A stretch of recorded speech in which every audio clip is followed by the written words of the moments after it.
actually prove that, like, I'm here and I do this. And it's exciting. And we have this wonderful, awesome group of people that come together and who are really passionate about this work. So thank you so much. So let's go ahead and get started as our other friends join us. I would like to introduce two of our my fellow facilitators.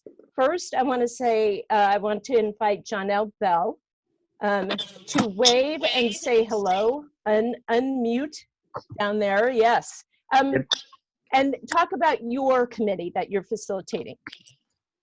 Great. Well, thank you so much, Christine, and good afternoon, everyone. Yes, again, Janelle Bell. I am the facilitator for COAC, which is the committee that is responsible for providing counsel to ODOT with respect to workforce diversity, as well as participation of who actually builds the project in terms of contractors. So minority women, emerging small business contractors, also referred to as DBE contractors, which are contractors owned and run by majority people of color and or women. And so the group has been meeting monthly and looking forward to being the conduit between COAC and the CAC. Wonderful, Janelle. Thank you so much for being here. Now I'd like to introduce Dr. Stephen Holt with Tri-Excellence. Good evening, everybody. Tri-Excellence is working with the Executive Steering Committee. So we facilitate that process and then are the lead consultants on the overall project. So we have the opportunity of working with Christine and with Janelle on a regular basis as we're thinking about and working to coordinate our efforts so that what we do has a seamlessness and is supportive of one another. So you'll be seeing my face periodically and hearing my voice as we work through this process together. We're committed to making this the most thoughtful, I think transparent, accountable, collaborative, networking approach as possible. We really want it to be meaningful. We've got an opportunity to do something incredible and generationally impactful. And so super excited about the work that's happening. And I look forward to our partnership as we keep going forward. Thank you so much, Dr. Holt. Thank you both for being here and just so excited to bring this work forward. So we have a really action-packed agenda this evening. I'm going to hop into the PowerPoint deck, so I'm going to share my screen.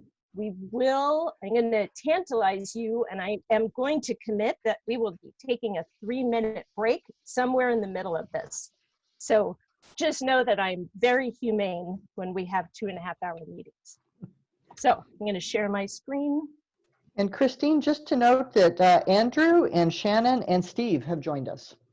Fabulous. Thank you. Welcome, welcome. All right. CAC meeting number 1. Welcome, everyone. I'm so excited for everyone being here today. We just did introductions of our fellow community engagement facilitators. Susan Heyman is my co-host. Woo! Yay, she's the driver. And then we also have Ray in the background who's doing our technology. So again, Zoom basics. I think we're all getting really good at this. That headphones are helpful because they cut down on the background noise. Please make sure your name is spelled correctly. I think everybody has gone in and done that. And then we're going to ask people to raise their hands. Susan will be monitoring that and then unmuting once she calls on you so we can have our conversations and they can flow back and forth. And so really appreciate those niceties and that way of being in Zoom so we can really make sure that we are supporting each other in our conversations. Again, here is Ray's number. If you have your notebook or journal, always good to make sure that you have his number and at hand. And also for community members who are joining us, you're welcome to put your public comments in at info@i5rosequarter.org with the subject line CAC public comments. Remember, we will be recording the entire meeting, so what you say becomes available next week. And there is no chat box for this evening. And, you know, as your facilitator, it's my job to keep things going and to make sure that we are moving the meeting along. But there may be times when I just have to step in, and so I reserve that right. So let's get started. Our agenda for this evening is a land acknowledgement. We're going to do reflection questions, so make sure, again, you have your notebook and your journal with you. We're going to discuss and adopt the agreements that we saw at our last meeting. You're going to hear a lot about project context.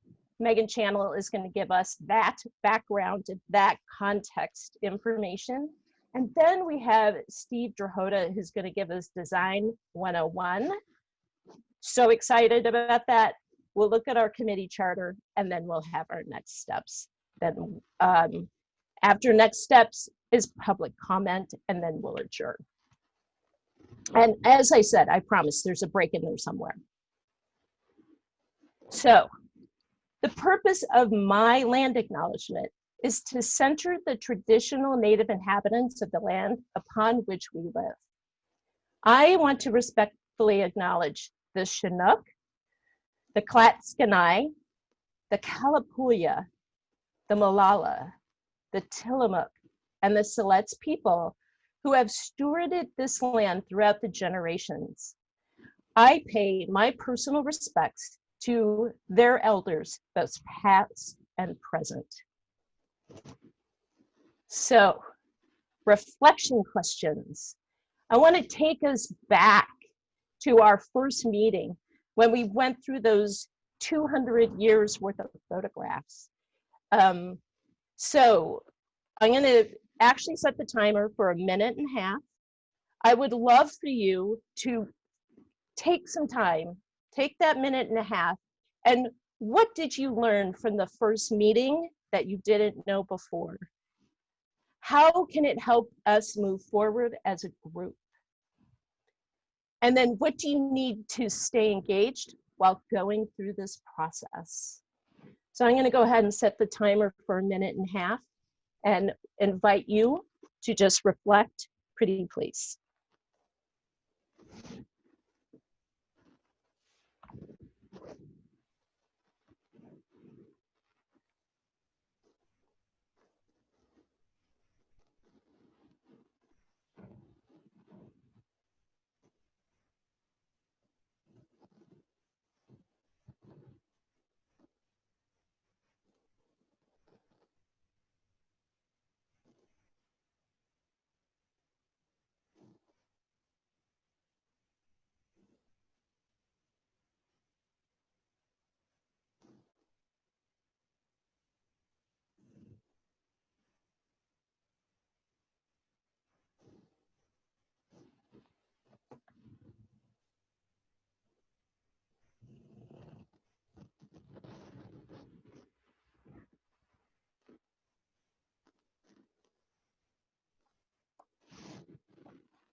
Thank you for that, everyone. I really appreciate you sitting with this, because we will be coming back to these thoughts and these notes and these reflections as we move through this process. So thank you for that. Meeting agreements.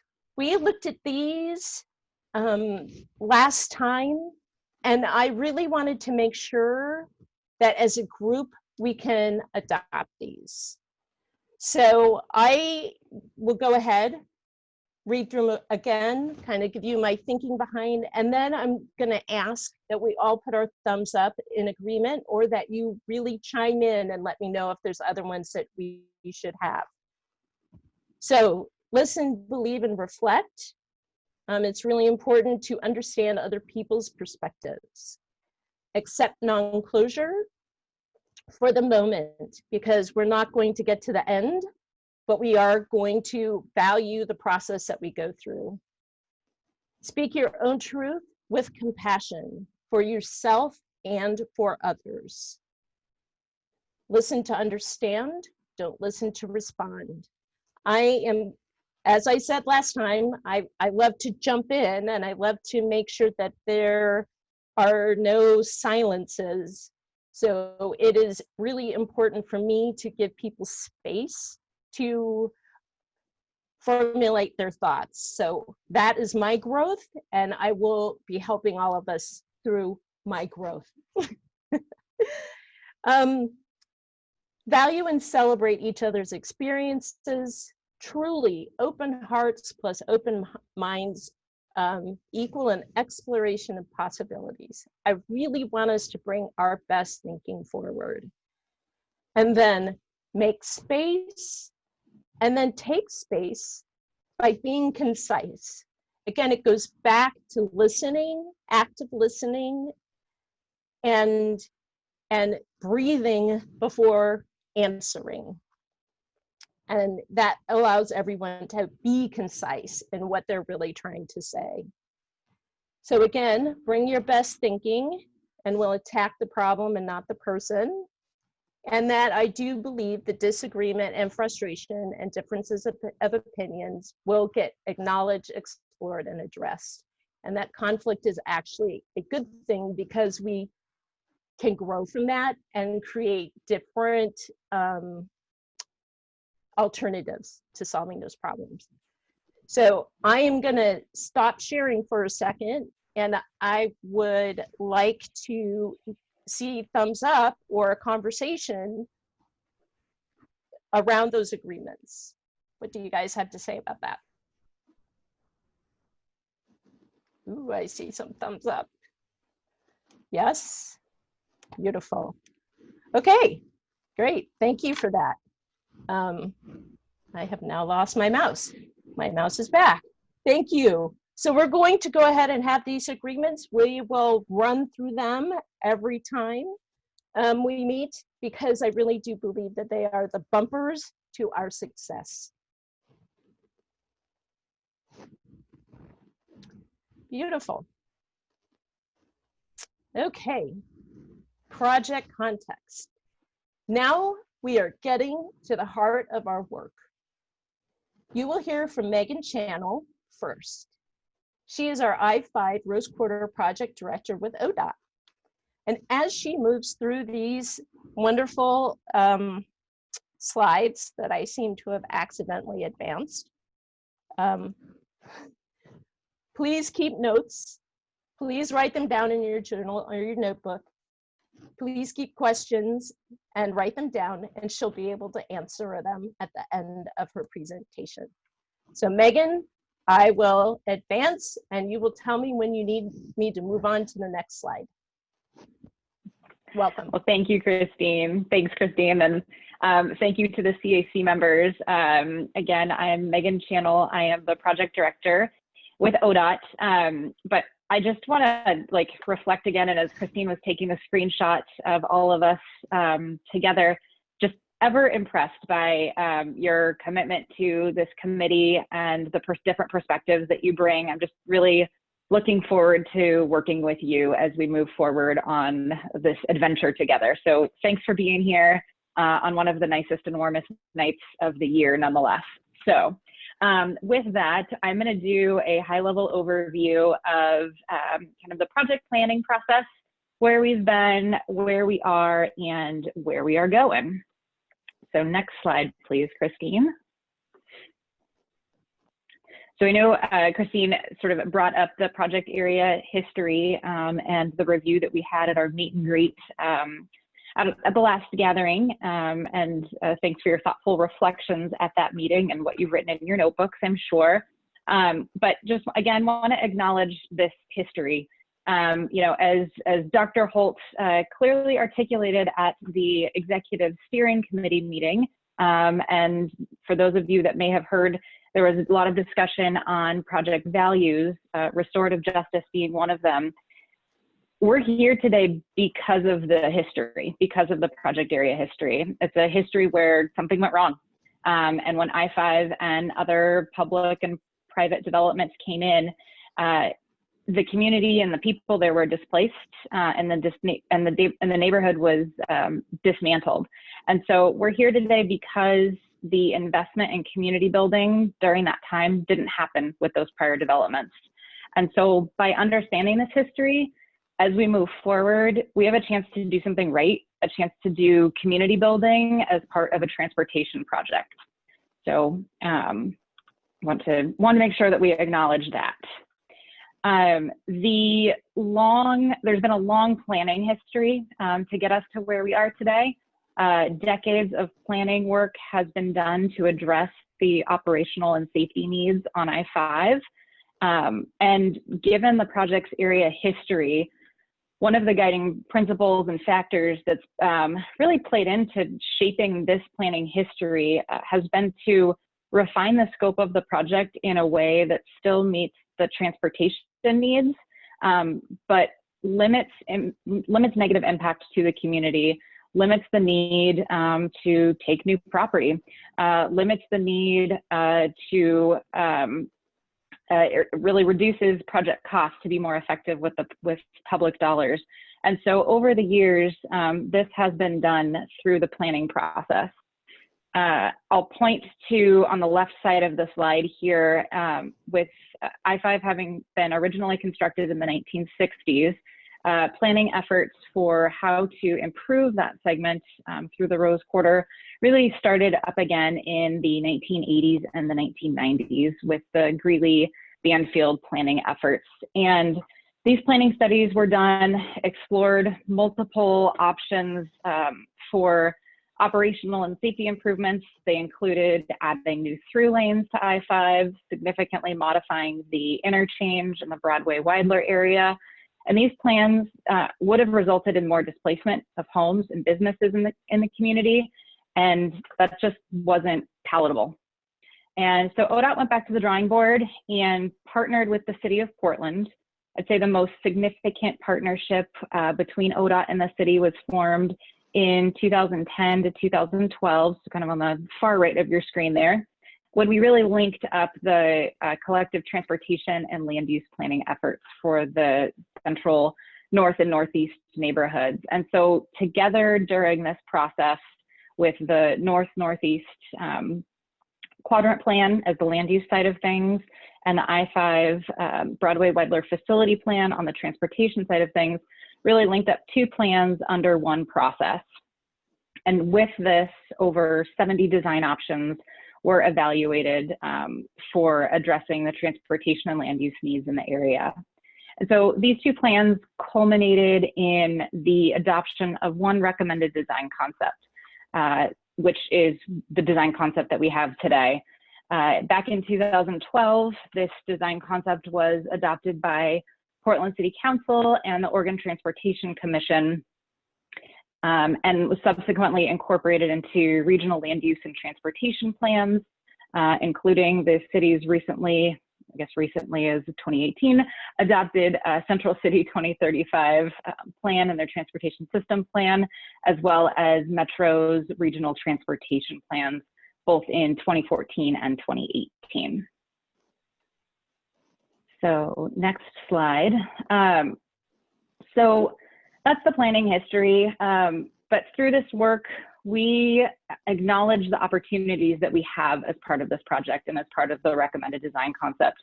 We, as part of this transportation effort, have an opportunity to restore community connections, reduce the physical and visual barrier that is I-5. We also have an opportunity to do business differently within ODOT and build better agency partnerships, build better partnerships with the community, and most importantly, build trust.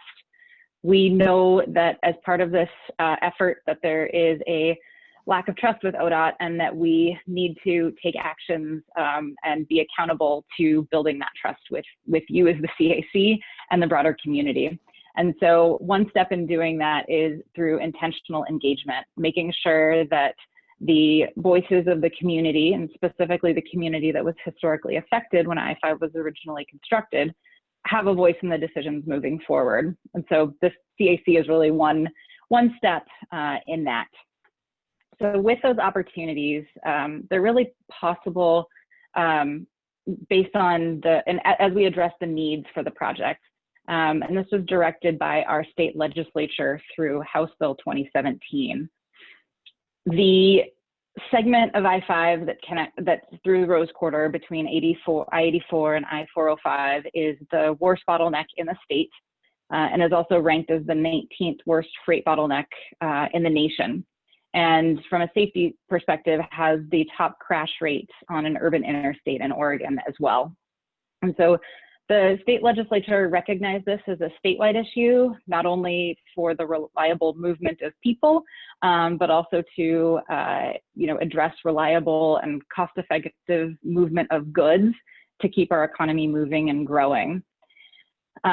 So there's the need there driven by operations and safety on I-5 from both a local and statewide perspective. I-5's connection to the local street system in the Broadway-Weidler interchange is also challenging. I'm sure many of us have driven through here, rode our bikes through here, walked through here, taken transit at one point or many times. And there's a convergence of many modes and with high volumes of users really on all fronts that just makes it a challenging area to navigate through. You've got vehicles entering and exiting I-5. There's nearly 5,000 people biking and walking through here on a given day during a nice day like today. There's high frequency bus routes, Portland streetcar, not to mention when there's a game or an event at Moda Center or Veterans Memorial Coliseum, adds thousands of more people to this area. And so there's a need to make sure that there's that multimodal connectivity and better connections and safe spaces for all of those users. And so as I mentioned, the state legislature identified these as key needs. And as part of House Bill 2017, which was part of the state's transportation package passed in the summer of 2017, directed us to move forward with the design and construction of this project with allocation of funding through that bill on the order of $30 million per year that would be starting in 2022. So next slide. So that's the kind of project and planning history. This graphic here shows just for any project, the life cycle and how a project is developed. And so when projects are identified, they really start with identifying the need. What's the problem that you're trying to solve? And so in this case, for the planning history, the need really relates to what was identified decades ago around safety, travel reliability, improving operations, and addressing multimodal connectivity. And so based on these needs, you then move into the planning phase where you look at a range of options for how you address those needs, working with the community. And in this case, that was done during the North-Northeast Quadrant and facility planning phase in 2010 to 2012, where those 70 design options were evaluated. So then once you've gone through your planning process, you identify a proposed solution or a range of solutions. You move into the environmental review phase, and that's where you are intentionally looking at the potential environmental impacts, and impacts can be both positive and negative of your proposed solution. And you do that early in the process because as you look at the environmental impacts, you want to also understand what mitigation measures or design elements that you should be building into the project to help reduce any potentially negative impacts that the project or the solution may be presenting.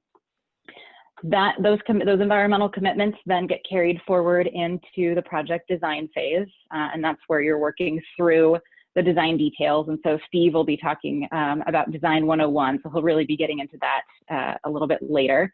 Once the project then is designed, you move into construction where you're building it, and once it's built, then you want to maintain and operate it moving forward.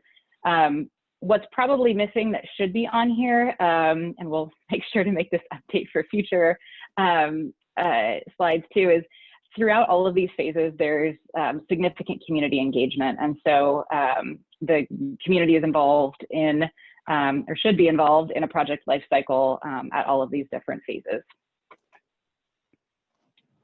All right, so where are we now in this project life cycle? If we go to the next slide, this shows our project timeline.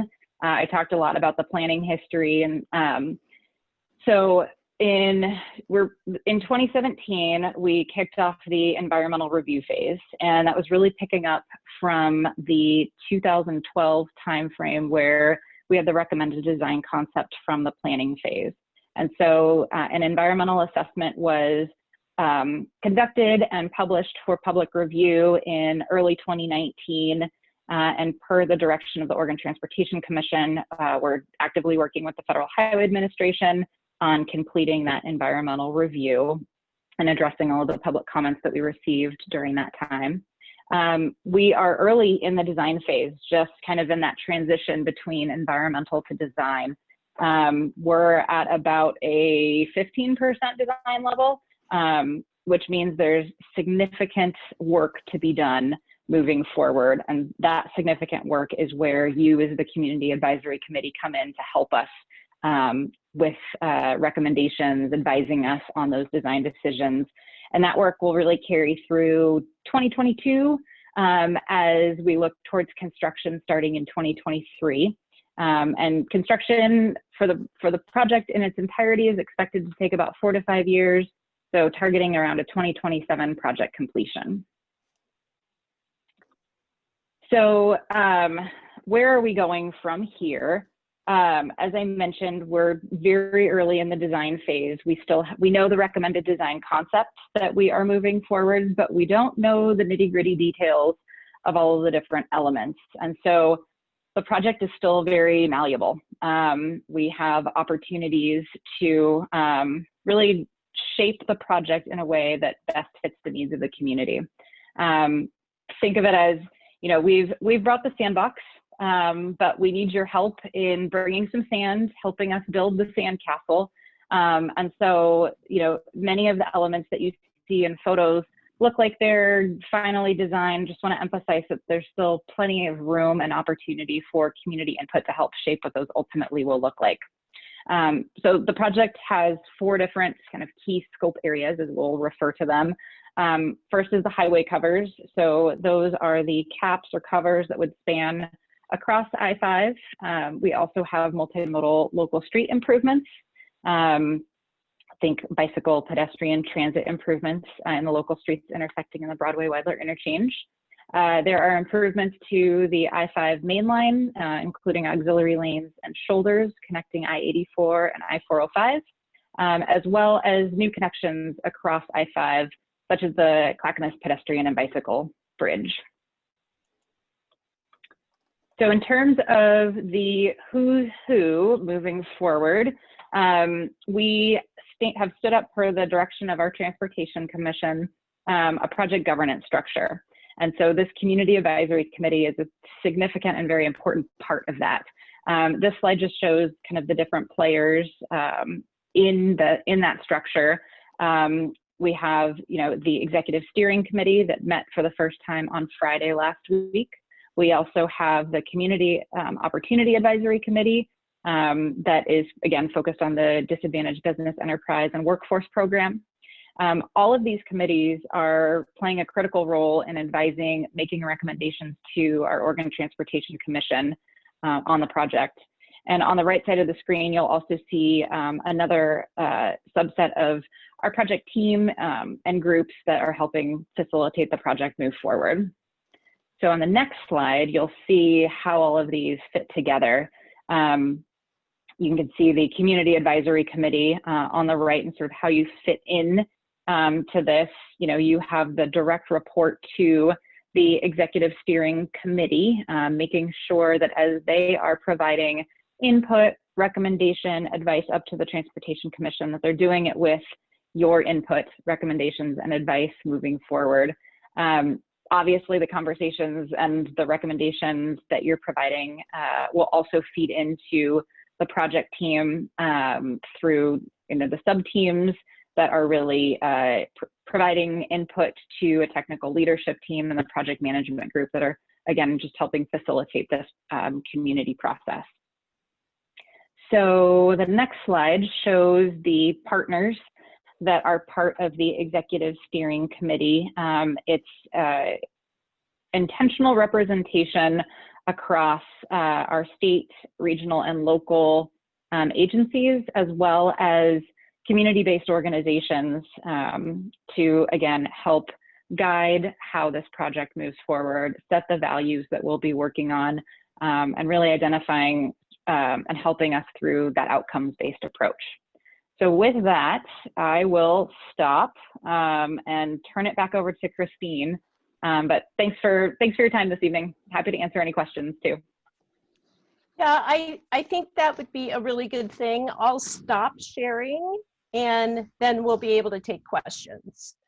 And Christine, we have a hand raised, Samaya. Hi, can everybody hear me? Yes. Okay, I had several questions, and I don't know if they're all good for right now, but regarding the reasons for the project, and I don't know which slide that was on. I think slide 15, where it talked about, the opportunities to restore community connections and some of the trust building and intentional engagement. But then when it gets to reasons for the project, I think many of us here and also in the larger community are curious as to whether some of the reasons for the freeway expansion piece are fully vetted, and whether this committee has an opportunity to really influence some of the basic elements of the project as regards freeway expansion. So I guess my question is, Megan, you mentioned the sandbox, you brought the sandbox, and now we're going to build sand castles. And I guess my question is, what is the sand? Like, is freeway expansion something that we have no power to influence, or is it something on the table that this group can discuss? Yeah, I think that is a really good question, and to help clarify.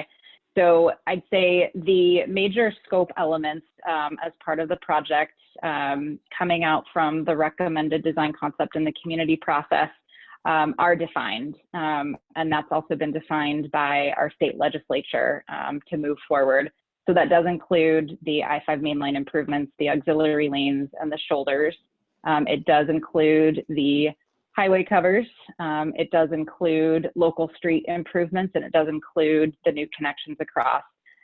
For the highway features, we know that we are doing the auxiliary lanes and the shoulders. I think there are conversations around, what will the detail of that look like? I also think specifically around what transit opportunities might be available. One of the things that we're starting to explore is bus on shoulder opportunities. And so knowing that the auxiliary lanes and the shoulders are going to be there, how can they best be used is really part of the area where this community advisory committee can sort of help shape that project moving forward. Christine, I have a couple other hands up. I know that Soumya had some other questions. Do you want to go to other folks, or how would you like to do that? Let's take Samaya's two more of her questions, and then we'll go on to other people. How does that sound? Sure, that's fine. I'm trying to keep track of my notes here. So I guess my second question is regarding the environmental review process. So I know there was the kind of environmental assessment, and then that's continuing with the FHA, with the Highway Administration. And I know that's including congestion pricing considerations. So value pricing as a way to address congestion. So I guess it's related to my first question in that, could the congestion issues be addressed through value pricing rather than through auxiliary lanes? Then I guess you've already answered that question, but I'll ask it anyway. No, it's a good question. And it brings up a really important point in that, you know, as the Office of the Urban Mobility Office within ODOT is focused on how do we improve urban mobility throughout our state, but right now we're very much focused on the Portland metro region. There's not one particular solution that we know is going to solve the need and the problem. So it's going to take a number of tools within our toolbox and looking at it at a system approach. The I-5 Rose Quarter Improvement Project brings improvements to the I-5 mainline, but we also know that congestion pricing is a critical piece in managing congestion and demand on our system. It's an and both. And so the toll program for I-5 and I-205 is also moving forward and working to implement congestion pricing on I-5 as soon as possible to the construction of the Rose Quarter project. Thank you. And I see that Brad has his hand up. I just want to add that there is a lot of data and information out there that supports congestion pricing as a more effective, which I'm sure you know, as a more effective approach to reducing congestion, and also that expanding freeways does not actually solve congestion. Thank you, Samaya. Susan, who's up next? So I have Clint up next, and then Brad, I do see your hand up. I've got you noted. So it would be Clint, and then Claire, Tristan, and Brad. I think Shannon was actually before me. I actually do not see Shannon's hand up. I do not see Shannon's hand up. I'm sorry. Oh, I see it now. I'm sorry. I was looking over here. So let me amend that. After Tristan, then Shannon, and then Brad. Thank you, Brad. And Claire was actually in front of me, so I'll let her go ahead and ask her question first. Thanks. I wanted, thanks for this question, Soumya, because I had a lot of the same ones. I wanted to follow up on one of your questions about what we have the possibility of influencing, and that, like, I realize that we have these, like, the prior planning issue, the prior planning that has happened, but with COVID, things are changing pretty significantly, and we don't know going forward. Like right now, the amount of traffic out there is very low.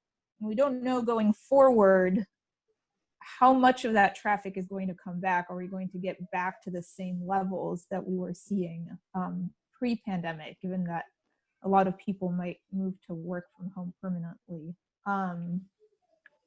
So I'm wondering if there's been talk about doing new studies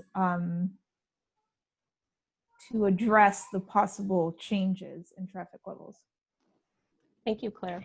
Yeah, Claire, no, you're spot on. We don't know what the future holds ahead of us, but I think we're definitely in data collection mode right now, better understanding what are the trends that we're seeing now to help inform the decisions that we're making moving forward. So I don't have a specific answer on what we will be doing moving forward, but what I can tell you is that we're strongly looking at data now, really on a week-by-week basis of what the traffic patterns are and just how that informs our, as ODOT, a program moving forward and how we address the system. And I guess specifically, I was wondering, is the option of not widening the freeway, is that something that is an option if the traffic numbers point in that direction.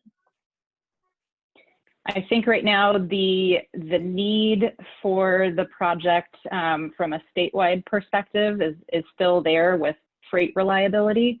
And so at this point in time, there's not a deviation to move away from the project. Thank you. Who's next, Susan? Clint, and I also want to note that, John, I saw your hand, and so you will be after Brad. So Clint would be next. I wanted to ask two things. Just for clarification, the safety concerns that were mentioned, Megan, are we talking injury and fatality safety, or are we talking fender bender safety? Like, I know that it's, you know, there are a lot of like traffic incidents and crashes that do occur there, but are we talking low speed fender bender, or are we talking high speed fatality type crashes? I worry that with any lane expansion and increased throughput basically and increased speeds, that we're actually going to make it maybe lower the number of crashes that may occur, but increase the number of serious injuries or fatalities. Can you give us some insight into what those statistics are right now?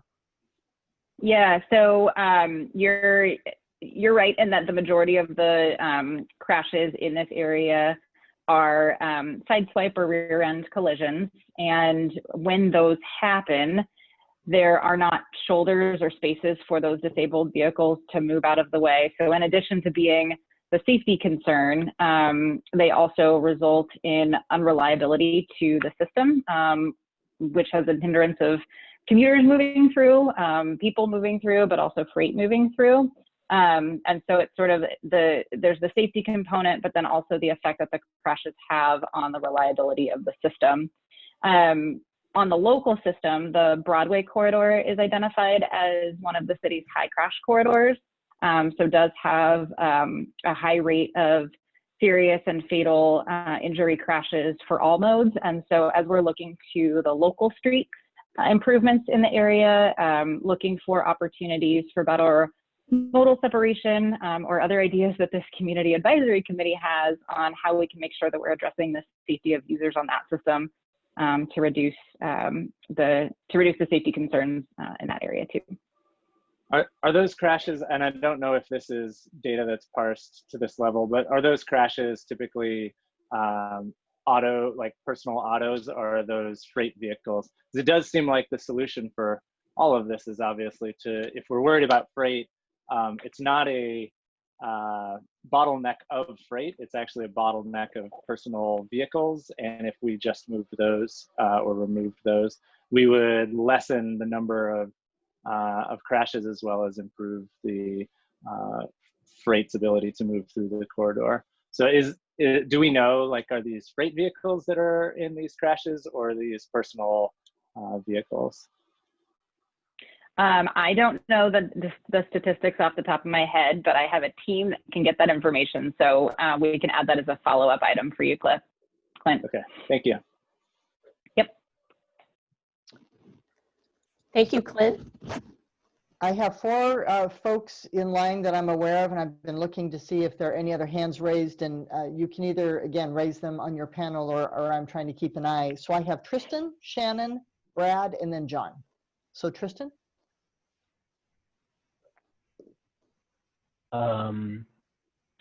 Yeah, I guess my question is kind of around, again, just like the sort of the goals of the project, and in that PowerPoint, I saw, you know, like opportunities kind of listed being like community engagement and like, you know, bringing in community benefits, but those weren't priorities. Those were like things that like could happen in the project, but weren't the focus of the project. And so, yeah, it's just very confusing to me, like when the goals of the project are just things like moving freight more efficiently, and also I just feel like there's better ways to get that done that don't involve widening. Like if kind of like going off of what Clint said, you know, if we really are interested about improving safety and improving freight throughput, then maybe the project should really, its goal should really be to like reduce like vehicle miles traveled and reduce greenhouse gas by like disincentivizing like single occupancy vehicle use, and just like what other possible solutions has ODOT considered to try to achieve those goals? Yeah, no, that's a good question, Tristan. And so I think, you know, when we look at the system, we know, as I was mentioning earlier with Simua's questions, we know that it's going to take multiple different elements to address really urban mobility through this area. And that's going to take investment, strategic investment in improving the efficiency of the highway. You know, in this case, with an auxiliary lane that's connecting 3 interstates together. But we need congestion pricing. We need investment in transit. We need investments in bicycle and pedestrian improvements. And so it's going to take all of those elements to address how we as a community move around. I think as it gets to the goals of the project, you know, the goals of the project are to improve safety, improve operations, and improve multimodal connections. And how we do that is really where this committee can help us come together in shaping how we get to those goals and outcomes. Just one more thing. I just wanted to, I mean, it feels like yes, we do, like those are all valid tools to use to achieve those goals, but we could do all of those things for considerably less both costs in terms of like actual budget and cost in terms of like impact to the community and to the environment of this project. And in fact, if we like decided to go with like a combination of like congestion pricing and like investments in transit and like other multiple things, it would be like a net gain, I feel like. So yeah, I'm just really confused as to why the chosen solution is freeway widening. Got it. Yeah, I mean the Rose Quarter project on I-5 mainline really addresses a geometric issue. You know, there's 5 and 6 on and off ramps coming in just over a mile, connecting 3 interstates together, and so drivers don't have the time, the space to merge and weave, which results in high crash rates, you know, and then has an effect on the operation of the system. So it's solving that geometric issue by having an auxiliary lane that gives drivers more time and space. We also know that we need the demand management through congestion pricing, as I've said. So it's going to take many investments and multiple different ways to get to the outcomes that I think we collectively are all seeking. Thank you, Tristan. So Shannon, and then Brad, John, and I see Chris's hand is up. So 4 more questions on deck. Shannon? So I have just a couple questions. Am I here? Well, Susan?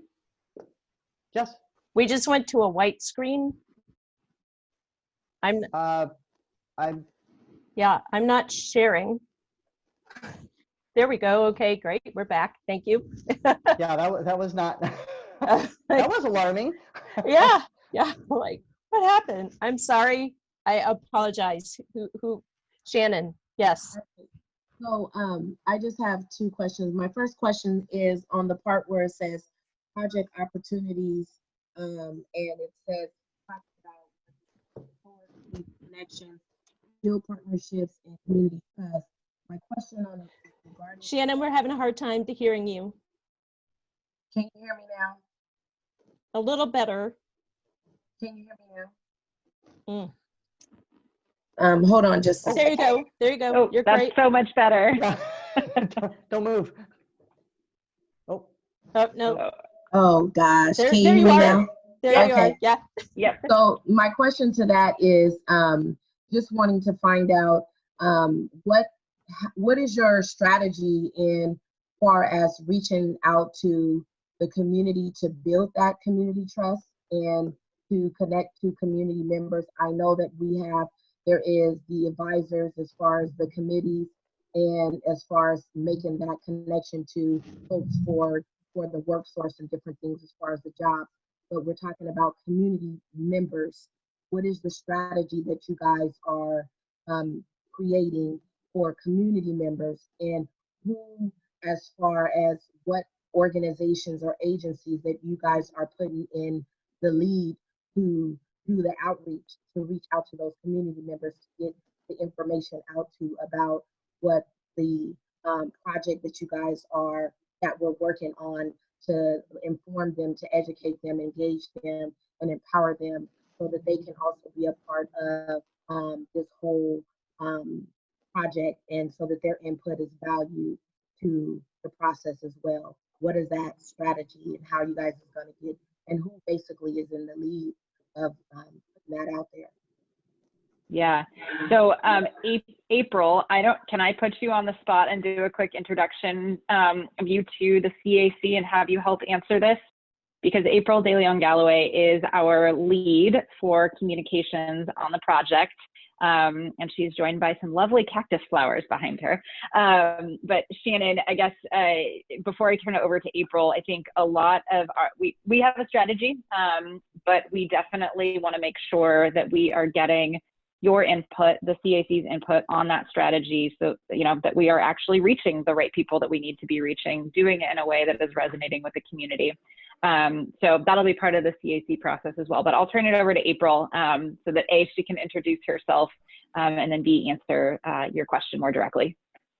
Hey, Shannon, we've had a chance to talk in the past. I think it's been a little while since we've had a phone conversation, but it's good to see you. I'm so glad that you're part of the committee. I am the Rose Quarter Public Involvement Communications lead, so I work directly with the team and ensuring that we are reaching the right folks. And I'll tell you a little bit about, kind of on a high level, the strategy that the project is working with. I come from a public housing background, and I come from a community where folks, on average, families made about $10,000 a year. So I've been involved with communities, low-income communities, communities of color, for a long time now, and understanding engagement. And so the approach we're taking for this project is around meeting people where they are, and helping to ensure that we're engaging in meaningful dialogue. So that's at a high level, that's what we're doing. And so we're hoping to really move forward this year, and you'll see throughout the design process, in touching base with the community in a variety of different ways, especially through community-based organizations that serve low-income individuals, in environmental justice communities and Title VI communities, as well as a faith-based community. And of course, really kind of focusing as well on ensuring that we are reaching folks who have historic ties to the area to receive their input. Okay, most definitely. I would love to, once it kind of gets going, because I for my experience of working in different committees and, city elected, just all kind of different history, just experience of that. There's been many of times that people have, when we do different projects and stuff, and people say that they're going to reach out to the communities to get them engaged. It doesn't get followed through, and that's why a lot of times when decisions are made, the community is not involved, and they are not informed of what's going on, and then if there's probably like maybe 2 weeks that the decision is being made, and There's not a lot of the community who should be at the table that does not get to the table. And maybe there's maybe 2 meetings that has been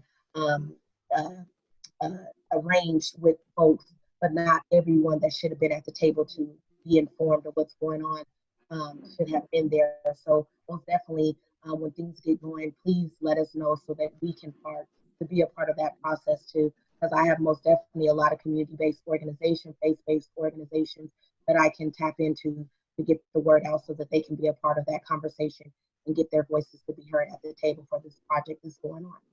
Absolutely, that's the goal. That's the goal for sure. And I want to talk to you. I guess it'd be great if I could just speak with you, maybe give you a call, and we can kind of talk about some community-based organizations as well, in addition to what we've identified and organizations we'd like to talk to. We're also just a kind of a snapshot we're looking at as well, hosting more discussion groups with folks, and if we can get back to events and festivals, tabling and going to different places and meeting people again where they are to help facilitate those conversations, as well as ensuring that we have opportunities for those limited English proficiency households as well, and providing translation, meeting with organizations that serve people with disabilities. There's a wide range of folks that we are just itching to get out and talk to. Yes. Thank you so much. Shannon, I'm going to ask that we keep moving on. Okay, so I just have one quick other question real quick. So my last question was about the project Lifecycle. I know I participated in the CAC committee last time, and I was wondering about, I know you said that you're at the graphic designing part, and I know on the part where you said about the advisors and who all makes the decisions, and then you all have the workforce and different folks who that you're reaching out to for the apprenticeship jobs and different things. My question was, Megan, is there opportunities for not only apprenticeship jobs, is there opportunities for jobs regarding like entry-level jobs, or there's jobs like for planning jobs throughout the project life cycles? Is there other opportunities for jobs, not only just for apprenticeship jobs, the people that you guys will be that will be available for people to tap into other than apprenticeship jobs? Because I know everybody may not want to apply, everybody may not be interested in apprenticeship jobs, but would there be entry-level positions or just other jobs along the way other than apprenticeship jobs? Yeah, so Shannon, a major part of the project is our Disadvantaged Business Enterprise, or DBE, you'll often hear as the acronym, and workforce program. So Jonelle Bell, who introduced himself earlier, he is the facilitator of the Community Opportunities Advisory Committee that helps focus on that program. So Jonelle, feel free to chime in at any point here in response, but at a high level, yes, the project is looking to ensure that we're maximizing opportunities for small businesses and DBEs as part of the project, including apprenticeships. And so that is something that's really built into the specifications that's in the CMGC contractor's contract that allow us to hold them accountable to meeting that program, maximizing the job opportunities for the minority and small business contracting community. Jonelle, did I miss anything that you'd like to add as part of that program? You captured it accurately, and the only additional note I would have is the COAC committee is moving towards an even more kind of an oversight role to really help to ensure that during both the construction as well as pre-construction, we have good DBE participation as well as workforce development opportunities, both at the pre-apprenticeship as well as at the apprenticeship level. Thank you, Shannon and Jonelle. Really appreciate that. Susan? Yes, Brad, John, Chris, and Diane. Then we're going to have, those are our final questions. We have to move on to the next part. So just want to let everybody know that. Megan, we'll have you back again. Go ahead. I look forward to it. Hi, I just wanted to ask about accountability and trust. I know that I'm with the Elliott Neighborhood Association. We've been involved with this project for a long time. And it feels like there's little accountability. We've suggested many things considering closing the ramps or many different suggestions that really are never considered in the process. So it feels like past committees, there really wasn't much accountability. So I'm wondering, does OTC have any accountability to this group? That's question one. And like, what actually authority do we have? Will we be guaranteed that we're listened to? And then two, how will we communicate our suggestions or our findings? Will our suggestions be filtered through someone, or will we be able to craft messages directly from this group and send them upward? Yeah, so I'm happy to answer that, but I know part of the charter conversation is going to get to that. Christine, do you want to hold that question? Because I think a lot of that will be answered through that conversation. And if it's not, Brad, please hold us accountable in coming back to making sure that it gets answered. Yeah, I'd like to hold it until then. That would be great. Okay. So hang on, Brad. John would be next. Okay. Thank you. Hey, Megan. Thanks. John Isaacs, Portland Business Alliance. Thanks for being here. Can everyone hear me okay? Great. Yeah, we can hear you. I note I drove to where I am for this meeting, and most of the state is now in phase 1 reopening, except for Multnomah County, and the Rose Quarter was backed up. Back to old times there on the way over here. I wanted to check one thing that I believe is true about the project. It is within the existing right-of-way, correct? Yeah, the auxiliary lanes and the shoulders are primarily within the existing right-of-way. There no homes are displaced as part of the project. And the mainline improvements, again, are within existing ODOT right-of-way. There are some places where a handful of businesses will be impacted in the interchange area. And that has to do with really the construction, staging, and access for the site. And then they will be not permanently, most of them will not be permanently used for the project. So there's redevelopment opportunities in that space as well. But the auxiliary lanes and the shoulders are primarily within the existing ODOT right away. Okay, so it's actually, it's actually not being widened, it's within, so, okay. And then I just had a couple of comments. I think I would back up what Brad just said. I think it'll be important to let us know clearly what decisions we are advising and which decisions we are not advising. Yeah.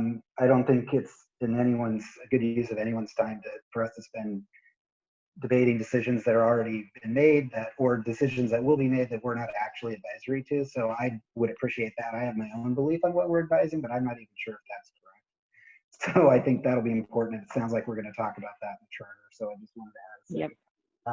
And then I just have a request, since we're going to have you back. I had the opportunity to hear the presentation from ODOT on the sort of formulaic approach of what it would take to reduce greenhouse gases or GHG reductions of 80% by 1990 to get to that goal, and the role that all the things you're talking about play in that. I'm just suggesting that it may be a good thing to bring to this advisory committee at some point. I mean, that included congestion pricing, congestion reduction, conversion to electric vehicles. It was one of the best presentations I've seen, and I felt lucky to have been able to see it at the Oregon Transportation Forum. So that's just a request I make to you at one of your future appearances here. Thank you, John. Great, thank you, John. If possible. Okay, thank you. All right, so I have Chris and then Diane in the queue.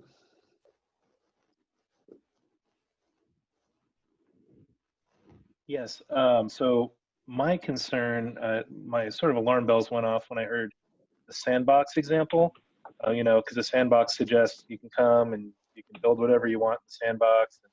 It just seems over optimistic about the actual role of something. This is really, the house has been built. We know how many bathrooms there's going to be. We know what the general layout is. We're just going to be discussing, from what I understand, what color to paint it and try to make the neighbors feel good about it. And so it makes me worried just that we, again, I expressed this at the last one, I just don't want to be part of some rubber stamp where the decisions are already made. And we're here talking about aspirational stuff, which is all 100% valid, but it is a waste of many people's very good energy and good time to be pretending it's a sandbox when the building's already designed, the rough outlines, and we're just arguing about, what kind of sink or toilet to put in the new house. Yep.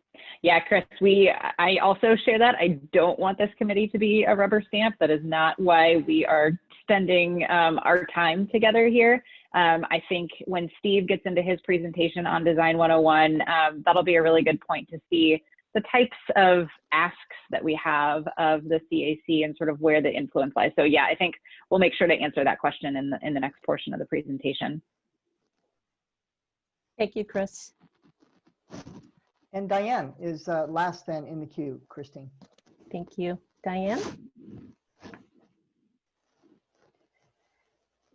Can you unmute, pretty please, Diane? Can you hear me now? Yes. Okay. My question, the whole thing is that we're not standing still. We're evolving. And we pretty much are evolving pretty quickly. And my concern is that we're going to spend all this money trying to do all this stuff. And there's new ideas coming from like the East Coast and everywhere else. And I was just watching a thing on where they're trying to bring trains back and how it moved a lot of people as well as freight. And they're starting to bring that back. And if we're doing all this project with these highways and, trying to beautify all this stuff and, trying to make everything accessible, how is that, it seems like we're going to be wasting a lot of money and it's not going to be beneficial to the public when new ideas are coming through. Yeah, I think, Diane, this is the opportunity for, I think the CAC's opportunity to... is on MLK, which used to be Union Avenue. It has changed so much, and we do the same changes over and over and over again. Trying to divert traffic, trying to change traffic, trying to make it better for pedestrians. We have not had the hits that the Southeast Portland have had. We have not had all that kind of damage control. Yet ODOT has come in, taken it down, put it up, taken it down, put it up, and taken it down. Same structures, same areas. It doesn't make sense. We're just re-spending money on stuff that they're going to tear down later and put up again. So it doesn't make any sense that we keep doing the same thing. We should learn from our mistakes. We shouldn't create the same things over and over and over again. And I'm afraid that's what we're going to be doing with this I-5 corridor. And you guys need to think hard. You need to look at it from a futuristic viewpoint so that you don't create something that you're going to have to tear down and re-put up again. You understand what I'm saying? Definitely. Yeah, no. No sense. Yep. Zero. Yep. No, your comment is well taken. This is an opportunity that, only comes around every several decades. And so we need to make sure that we're getting it right, not only for now, but for in the future. So looking forward to working with this committee and helping define how we get there. Yeah, because we need to look hard and make at least more executive decisions in our thinking instead of, a quick fix. Do you understand what I'm saying? Because You're trying to say, oh yeah, this looks good. This, you know, this is gonna, well, on paper, this looks good. But every time you guys change something, it costs money. Even your drafts cost money. These drafts that you're presenting us with, they cost money. And every time we change it, it costs money. Thank you, Diane. Thank you so much for that. Wonderful. Susan, I think there was a hand raised with a phone number. So that is an attendee, and so that would be public comment, so not something right now. But I would like to point out that John Washington has joined, and he's actually a new addition to the Community Advisory Committee, and just wanted to mention that to you, Christine. Fantastic, thank you. All right, I would like us to continue. Thank you for the wonderful conversation and for your concerns. This is exactly what we want going forward and bringing forth in being able to have this type of conversation. I'm going to jump in and share my screen because we're going to have Steve Drahota continue with Design 101. He is part of the team that is charged with making this happen, and he is the vice president of HDR and the project manager for the design firm that ODOT has hired to shepherd this project through. So Steve, you're up, and I appreciate your help, and just tell me when to change the slides. Sure. So first, thank you for having me. I really appreciate being part of this job, and I appreciate the input that, frankly, you guys are going to be giving to the design team over the next 3 years. This is going to be a journey, and I've been taking notes from everything that I've been hearing so far, and I'm going to commit to you that your questions won't go unheard. The reality is, can we address everything in the way that everybody wants? Well, maybe, maybe not.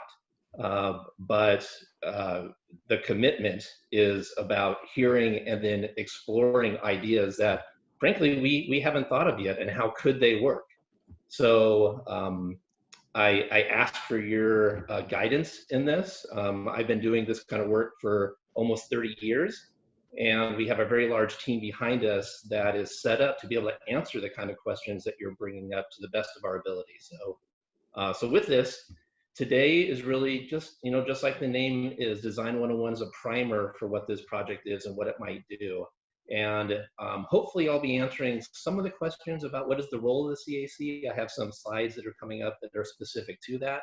I'm hoping it's more than just paint on the walls, and we'll see if that's what you guys agree with. And there's certainly going to be some updates and content in Design 201 when we meet next month, where I want to bring back some of these topics that I've heard of today. So I'll just jump right in. This plus or minus 20 minutes, and then we'll pause there for questions. So from a design perspective, we do see this boiling down to the 3 project objectives. This catalyst for economic growth, really, how do we support wealth generation and this new transformative idea of what this highway cover could be. It's not just about the freeway, it's about what's on top as well in this community. It's about a safer, more reliable I-5 and these OGS lanes, these dedicated on-ramp, off-ramp lanes that are being built with wider shoulders for safer uses. And it's about this better connected community when you're looking at many, many modes, whether it's pedestrians or bikes or streetcar or bus or vehicles, and how does everyone use this very same space in a way that works for everyone. That's our objective.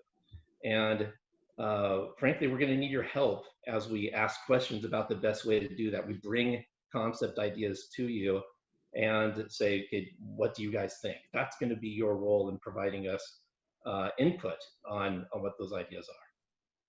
So next slide, please. So this slide is really what the past was, and well, past/present is. And we recognize that this yellow line, the highway itself, bisected a thriving community back in the 60s. And it created this narrow grid of very vehicular focused elements that crossed this chasm. And this project is here to try to make amends to that to the best way it can with these highway covers, these lids. And so if you focus right in the dead middle of it and go to the next slide, please, Christine, you can see that what this project is trying to do is recreate that community space above a freeway. And there's lots of different ways that it could happen. And there are some ways that maybe it doesn't make sense. But we don't know right now what the right way is. This is where the advice from the CAC, whether it's the work that we're doing or the work of this other, you'll hear about a third party coming in who's going to be looking at some of these concepts. And these this highway cover space is sort of the marquee element, but it's certainly not the only element. And I'll talk quite a bit about some of the other elements. But on top of these highway covers, what kind of space should be created? Is it an open space with art-based pathways or public gathering places or small buildings or something else entirely? This process, this group is going to be helping to formulate what that answer could be. And we're at the very beginning of that, even though, and I heard this earlier from, I'm not sure if it was Christine or Megan, but it feels like there's an answer on the page, that something is baked. The reality is these are pictures. And there is no answer right now. It's something that's going to be developed over time, and information is going to be brought forward. And you, as part of the CAC, is going to be helping to provide input on what that might mean.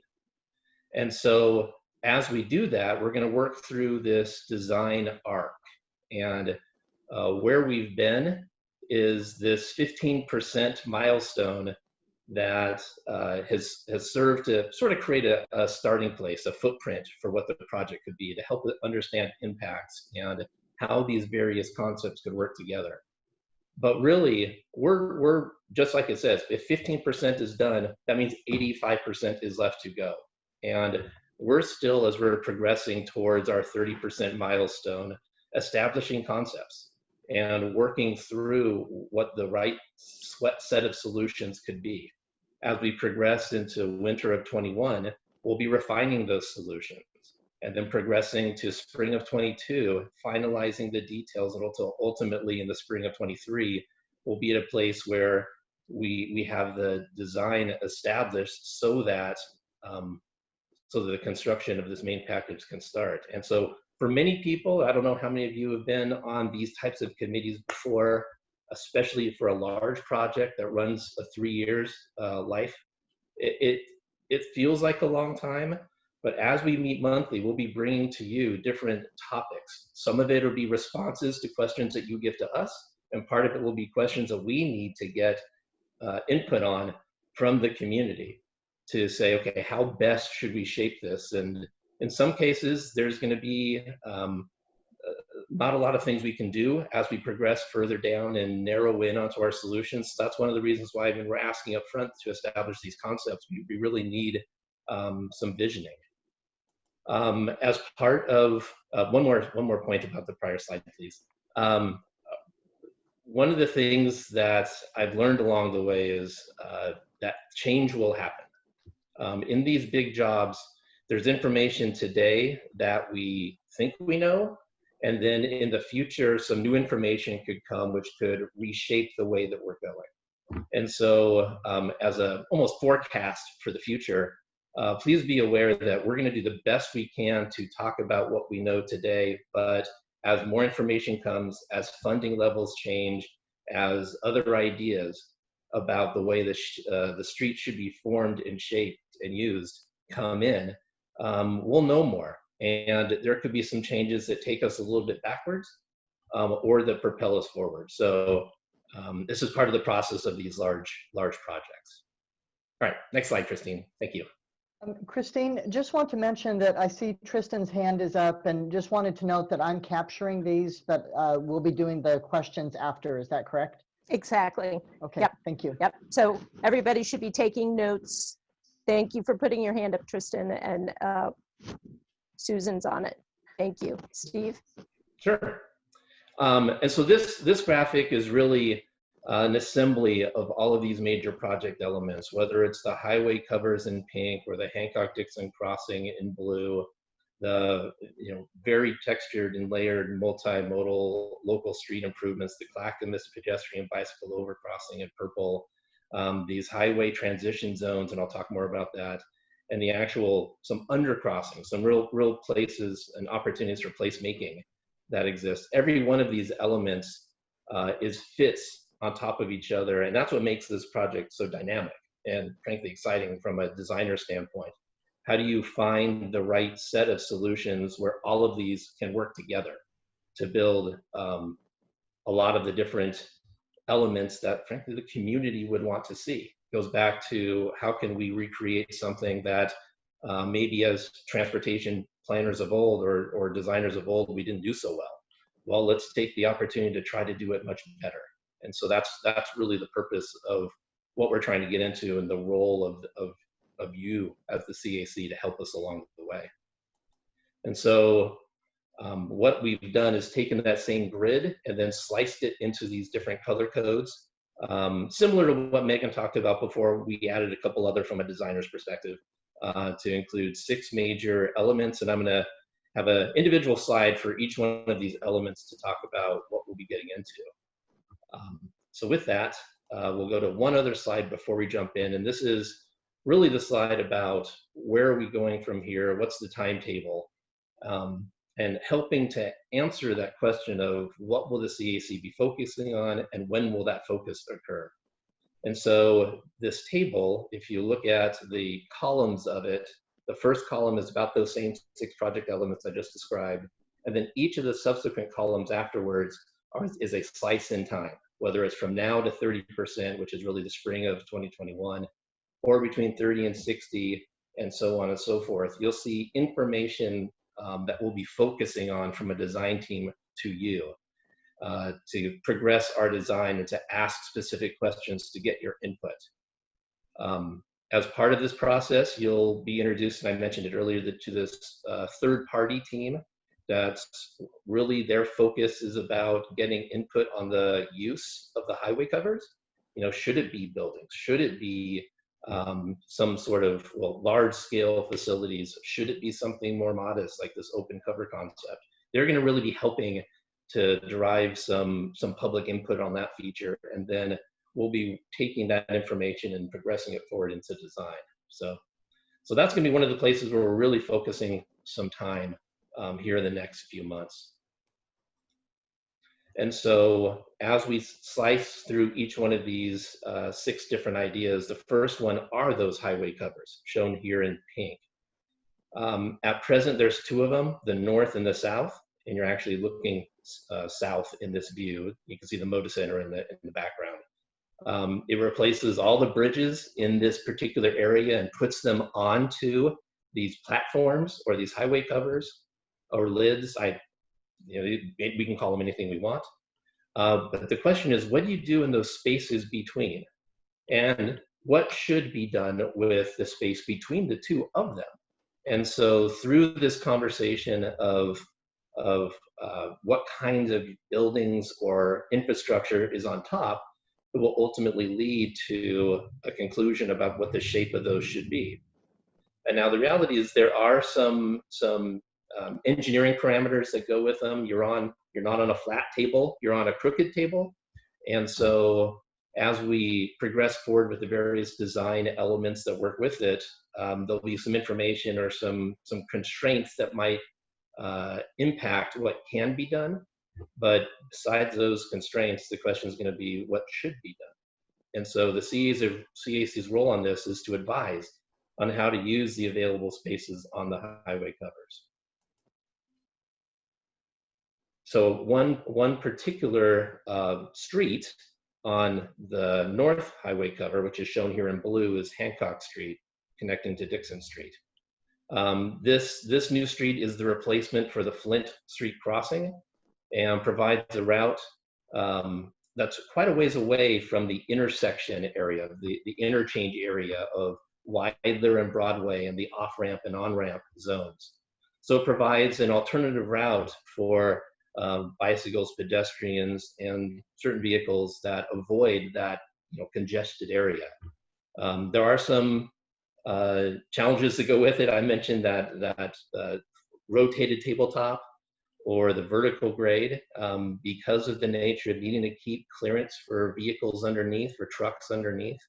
It does create a modest grade to it. Early on, when we first got on the project about a year ago, there was about a 10% grade for this street. We've been able to sharpen the pencil and get it down to a 7% grade. So that's an improvement, and it offers more opportunity for what is happening in and around the Hancock-Dixon Street. But we need your help in advising on how to design the sidewalks, the paths, and again, those adjacent spaces in and around this particular crossing, which also sets up for a future potential build out for the Albina vision. The next color on the chart are these green local streets. And this is the major corridors where people walk and bike and drive through and around the Rose Quarter area. And the Williams-Vancouver corridor is the busiest bicycle network with average daily trips during the peak season of over 5,000 a day. It's a really major thoroughfare for bicycles. It also has massive pedestrian volumes when you think about all the events that happen at the Rose Quarter. And depending on the timing, sometimes those two overlap and sometimes they don't. When they do overlap, then the question is, especially when you think about a particular event that happens near rush hour on a work day, you can see that there needs to be a lot of energy and thought put into how do all those modes work together.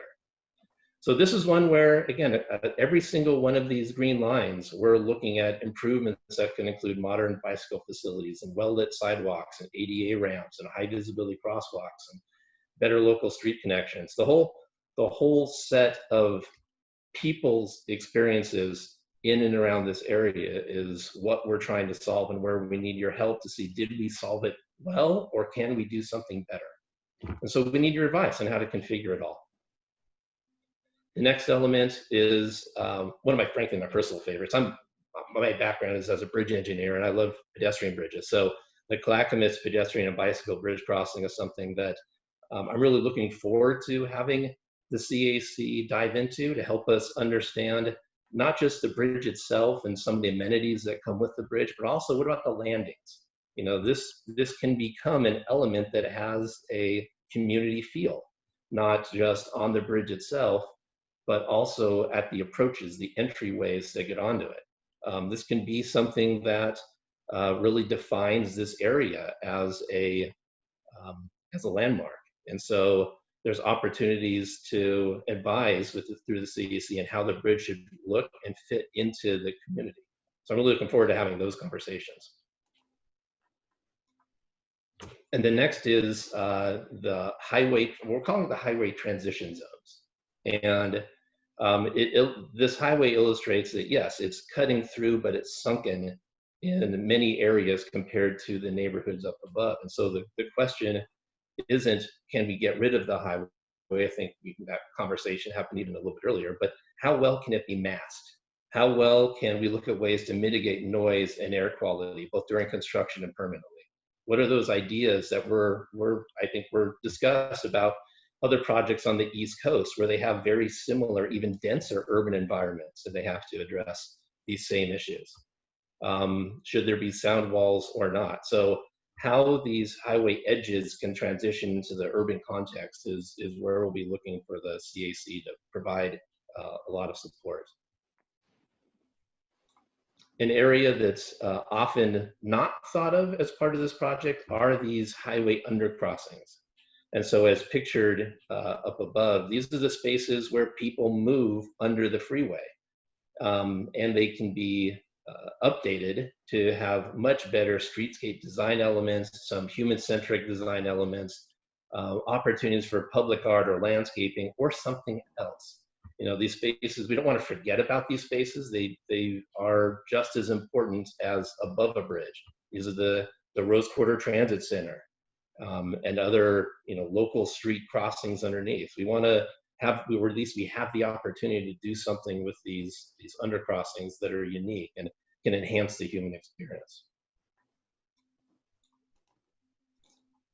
And then this is a single project, even though it's built into small components, but it's still back to a single project, and we need to tie it all together.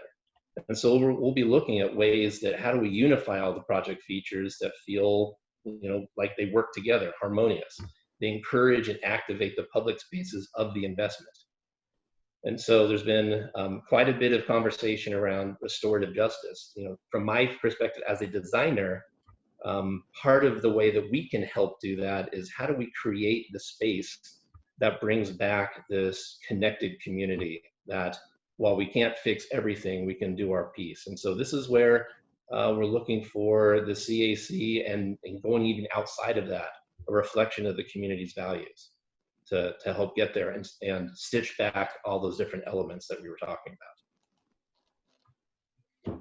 And so in summary, we're inviting you. In fact, I would say the design team, we're really good at probably engineering, but we really need your help and your feedback and advice on how to resolve all those many design options. And we ask that each of you work backwards into your community and bring forward input that really provides this perspective from the broader communities.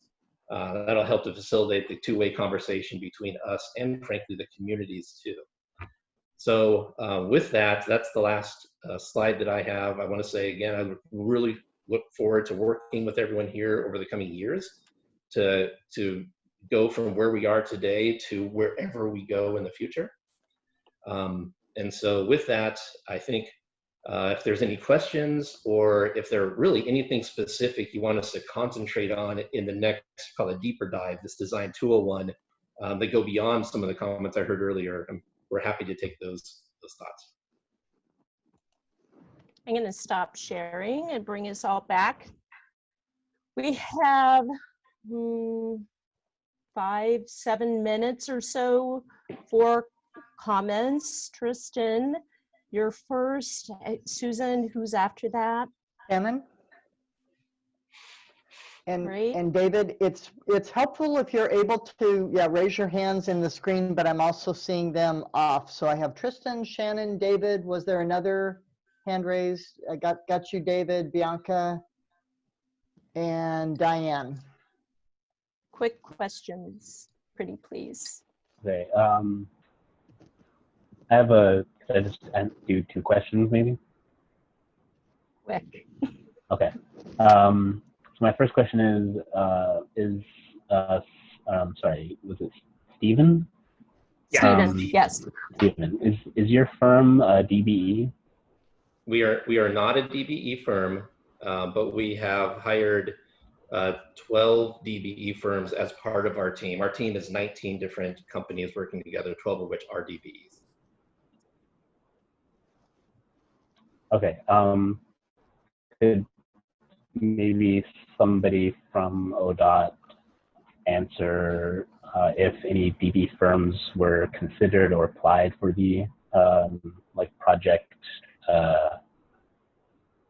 total supervision, like overall? Yeah.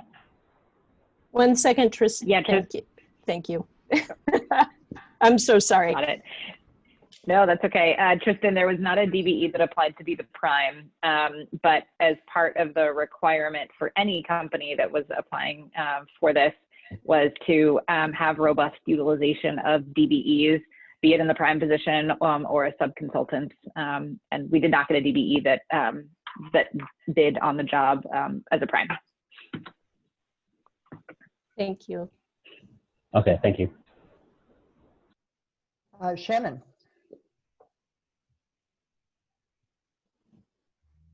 So I most definitely would want to be able to get the community input on this because this is a very huge project and their input is going to be valuable. So I wanted to ask, as far Shannon, we can't hear you. Oh, sorry. As far as number 2, where it says the Hancock Dixon crossing, will that be some where people can ride on top of that? Yes. Yes. Okay. It's a full. Yes. Okay. And then for the multi-model local street improvement, would that be only for the bicyclists? Yeah. So the term multimodal, it's a big word, multimodal improvements. It really means a street improvement that includes all the different types of users, whether it's pedestrians, bikes, bus, streetcar, vehicles, freight. All those have to be, we're working with all of those different modes, which is why it's called modal, to say how best can each of those street cross sections handle the various types of traffic that would use it.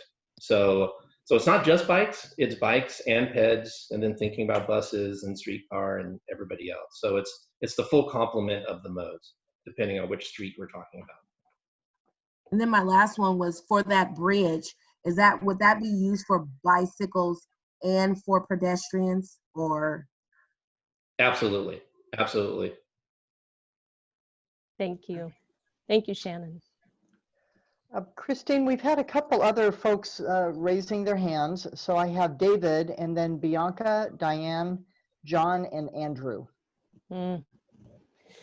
Okay, I think, okay, so I'm going to make a executive decision here as your facilitator.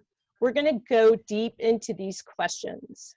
I don't think we are going to get to the charter conversation this evening. So can I have a thumbs up with that? Is that okay with everybody? Stay here in the, oh, okay. I see down.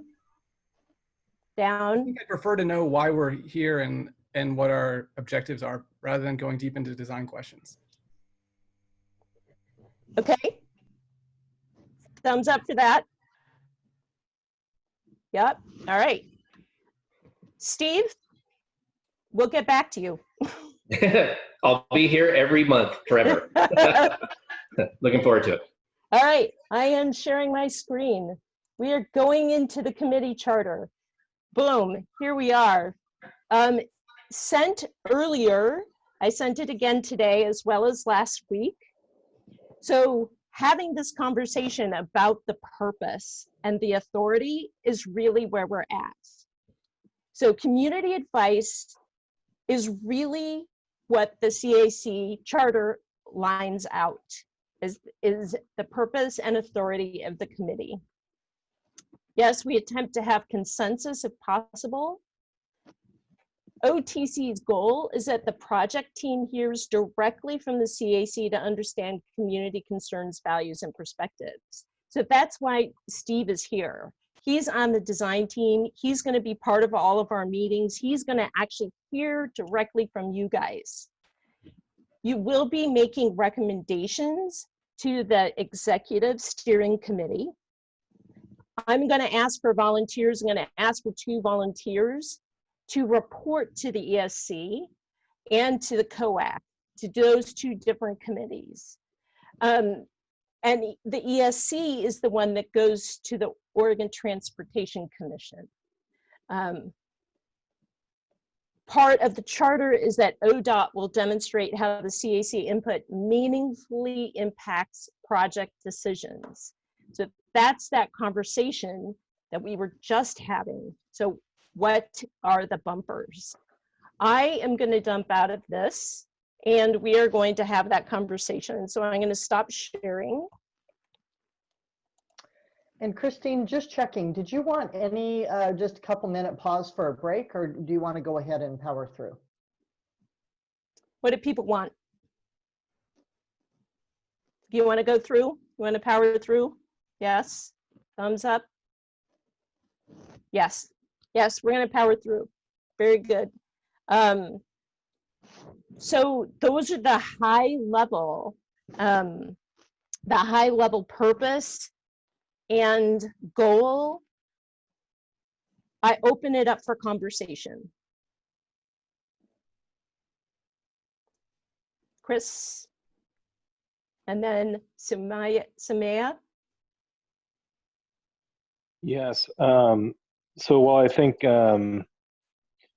consensus is amazing, and it would be great to be able to come to some consensus, I want to make sure that as we talk about how to go forward, that there's a voice for the outlying opinions or thoughts, and acknowledgement of some people's basic disagreement with some of the fundamental principles even. I don't think we should be scared of that, and I would urge whoever is communicating that to be willing to communicate everyone's viewpoint, or at least the main sort of subgroups of that viewpoint. I just wanted to start with that idea, that I don't want people to be left out just because our goal is consensus. That's a good aspiration, but it's not, I don't think that should be the be all and end all of it. Very good. Thank you for that. Who's next, Susan? Soumya and Samia. I'm so sorry. I'm going to need to practice harder. I really apologize. I know I'm messing up your name. And then Shannon will follow. Okay, just real quick, I want to say, Christopher, I agree with you. I think that's very, very true, especially for this group. We have a lot of interests at the table. And also, I think, despite the fact that in some ways the house seems to already be built, I would like to advocate and continue to advocate for thinking big. And so I think we should continue to discuss and include in our recommendations some of the bigger picture items that may not fall into what ODOT has defined as the scope of our ability to influence this project. That's all I wanted to say.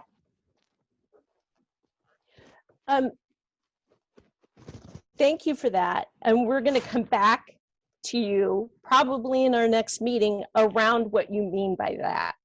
So I want to acknowledge that and say I need to follow up with that thinking, okay? Yeah, thank you. Okay, great, thank you. Okay, I have Shannon, Claire, and then Diane. So Shannon first, Claire, and then Diane. I just wanted to say that I truly agree with Christopher and Samaya as far as, you know, with the committee that they're addressing, they're bringing to us what they have already put together. And so they're getting our opinion on, or they're getting our recommendation on what we feel or what our input. And I most definitely feel that, like Christopher said, I truly encourage everyone to not be, not be afraid to address how you feel. If there's something that you see what they're saying, if you don't believe it, or you feel different than what is being brought to the table, speak up and say how you feel, because again, it's what they already designed or put together already. So if it's something that you disagree with, or you don't, it doesn't align with your values, most definitely this is the opportunity for you to say, hey, I disagree, or this is not what I believe. Because if you agree and you follow through on what they're saying, then you're not allowing your voice to be heard, and you're not speaking the truth. So most definitely, and your recommendation is not going to stand on what this committee is really here for. So most definitely speak up and speak your truth. Thank you, Shannon. Thank you so much. So made a mistake. It appeared Claire did not have her hand up. So we're going to go to Diane and then Andrew. Sorry. No, she did. You're right that I didn't, but okay. So should we wait then and have you after the other two folks, or? Sure, no, that's fine. That's fine.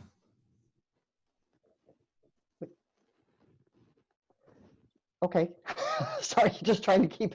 So Diane, Andrew, and then Claire. Is that good? Okay. So Diane. Okay. Can you hear me? Yes. Okay. My big concern is they keep taking everything up high. Why are they doing that when this is earthquake country? To me, that doesn't sound very safe. I think it needs to be looked at a lot better than what they're doing. Already we're in a state where they say most of our bridges are going to need to be restructured, refurbished because of the earthquakes. They're saying that all our buildings have to be earthquake safe. I don't think it's a good idea to build things higher when we're in a earthquake environment. And then we're going to put people up there? No, I don't think so. Thank you for that. Susan? Andrew. Hey, yeah, appreciate the slides and information. I was just curious on being aware of like our roles. I know it says like we're the community of Vice, but when we hear the word community, we see different types of communities. And just wanted to just continue to raise the awareness is that like even within the documents that you provided with us prior, it really kind of focused on like really focusing on healing the Black community within that area and really getting their input, because we all see safety in a different way, and data proves to us that certain communities feel more safer doing certain things and certain people don't. So we just wanted to make a comment and just really mention that during this community of Vice, let's really hone in on like what community is always missing and not at this table. So just to mention that and appreciate it. Thank you, Andrew. Thank you so much for that. And Claire. And then I have Liz after Claire. Sounds good. I noticed Shannon has been using some different signs to show that she agrees with what people are saying, and that's been really useful to me. And I was wondering if as a group we can come up with maybe some agreements on how we want to show that we support what's being said. And I know it got confusing because I was trying to do the fingers that I think Shannon was doing, but then Susan thought I was raising my hand. And since, with the screen, it's hard to tell sometimes what people are thinking. So maybe we can create, I will be glad to create that space next time. I would love to have that conversation. Thank you, Claire. I'll be glad to create that. Thank you. Then Liz would be next. Hello. I stayed pretty quiet because I was really trying to take things in from a community perspective. So that's where I'm going. And I don't know if I'm making a statement that will ultimately end up being a question or just a thought to consider going forward.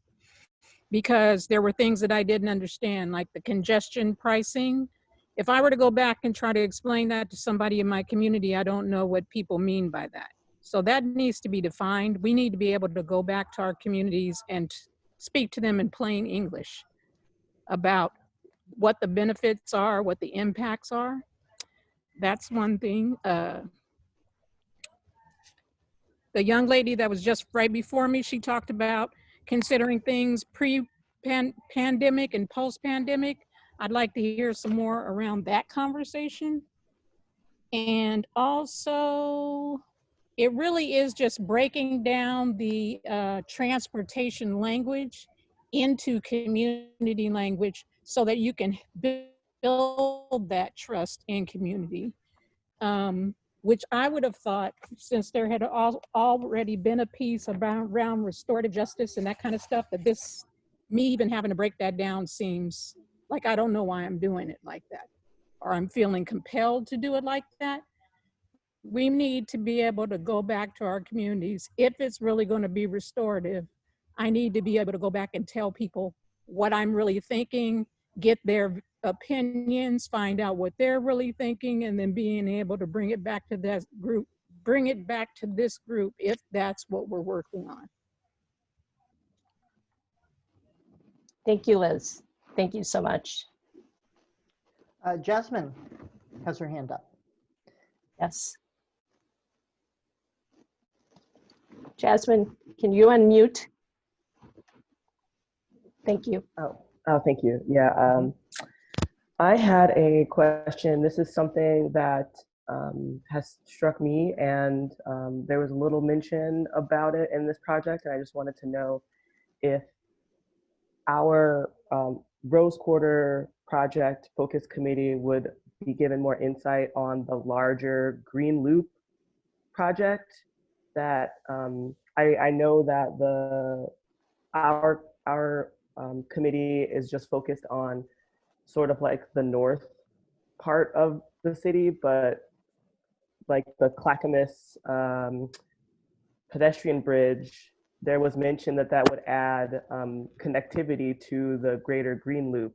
But the only way I found out about the Green Loop project was having to do like a lot of research on my own. And I was wondering if that was something that we were going to discuss as this project progressed more. Megan, can you address that?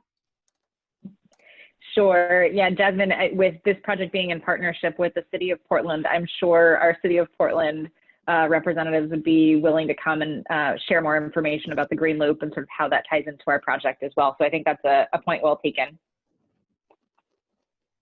Yeah, it's I was struck by it because it's, you know, a considerable amount of construction taking place throughout Central City or Central metro area. So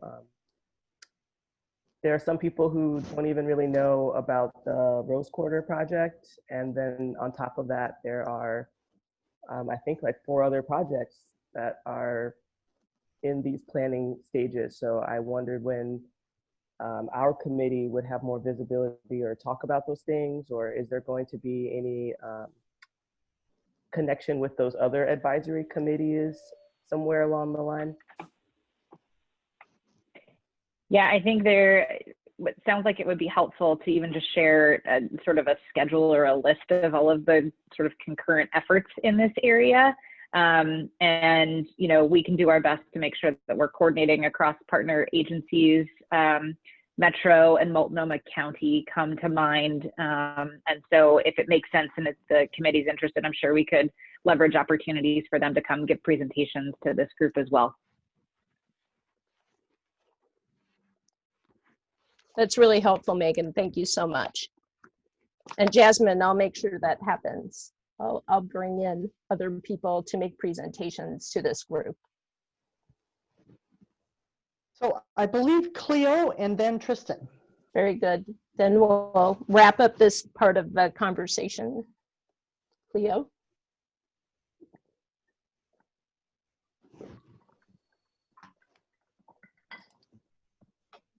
Cleo, you are unmuted. Oh, thank you. Mm-hmm. The question is, who are the beneficiaries? Who's to benefit from this project?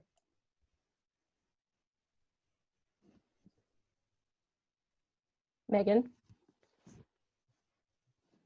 And how? Cleo, I think the beneficiaries of the project is the community. And as we are looking specifically at this area, making sure that you know, we're elevating the opportunities, the outcomes, the benefits for the community that was historically harmed when I-5 and other developments came through. So again, that's why we're excited to be working with the Community Advisory Committee. You are the voices of the community to help us shape what the project is and how it can create those benefits. Okay, and then who will be most impacted in a negative manner? So I mean, you know, usually whenever there's a beneficiary, there's those who are not benefiting. So I mean, these things have to be squared up in the very beginning. we have always been the ones in the Black community when it comes to planning with the city of Portland, as well as just in the United States in general, have been the ones that been negatively impacted. So where's the negative impact gonna be? I mean, our goal is, again, to make sure that we're limiting the negative effects of the project and have the benefits outweigh that. And so, again, using this community advisory committee as we're moving towards design decisions over the next year and a half plus, that we ask ourselves those questions with the recommendations that are coming through this group. Who's benefiting? Who's either intentionally or unintentionally harmed by the recommendations that we're making? And those are questions that we as a project team continue to ask ourselves, and hope that this group, as part of our team, asks ourselves too as those recommendations go forward. But we don't have an idea of who's to benefit and who would be inadvertently impacted in a negative manner already, even though we have drawings and schematics. Those things haven't been considered. The environmental assessment does include an evaluation of the human environment, the natural and built environment. So that would be a resource that I could point you to for those impacts. We're not finding that there is a disproportionate impact to a particular community here. So we collectively have the opportunity to work together on the benefits moving forward.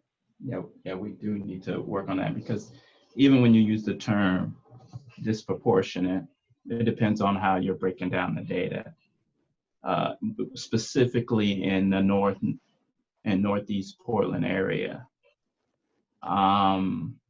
because the so-called disproportionate damage has already been done, but this could add to it. So that's the only reason why I'm asking all these questions, is so that we can bring this out in the forefront and start to deal with it. Because at the end of the day, what this boils down to, it does boil down to a more usable city for so-called everyone. And there's a lot of money behind this. And so at the end of the day, people will also be able to make money. Let's just make sure that the Black community is not left out of the ability to make money and prosper.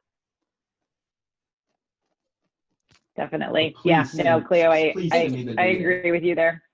Please send me all that you have on that, because we'll be on top of this. Thank you. Thank you so much. Our last person, right? Thank you. Yes, this is the last person that I've been scanning, looking for hands raising. I believe Tristan is our last person identified right now with hand up. Great, thank you. Yeah, I was very inspired by Cleo's comments just now, and it really got me thinking that, I mean, when ODOT says that they, hope that the people who benefit the most are the community, I feel like they're maybe being this little bit disingenuous. The stated goals of the project are to benefit freight companies, businesses and corporations in other parts of the country that are using Portland as just a thoroughfare. Big businesses, commuters who are just passing through the area, who don't even live in the community. I think that it's like if you actually broke it down, you would see that the people who are going to benefit from this project are practically nobody who actually lives in the community, which is also because nobody, or very few people live there anymore, because it was destroyed by the first highway. And so I've been feeling very sort of frustrated. It's been mentioned multiple times in this meeting, where it kind of seems like the house has already been designed, and we're just choosing the paint. But I'm going to try to be as like patient as I can, and try to engage in good faith as much as possible. And so, yeah, I guess the other thing I wanted to say is that, and this also sort of ties back to like benefits, like a lot has changed since this committee was convened in terms of like the economic future of our region and our country. Like we're heading into a recession, for sure, like an unprecedented scale. And so I think definitely like the economic benefit of this project should be considered in terms of like how many jobs are going to be created and how long those jobs are going to last, and how many people are actually going to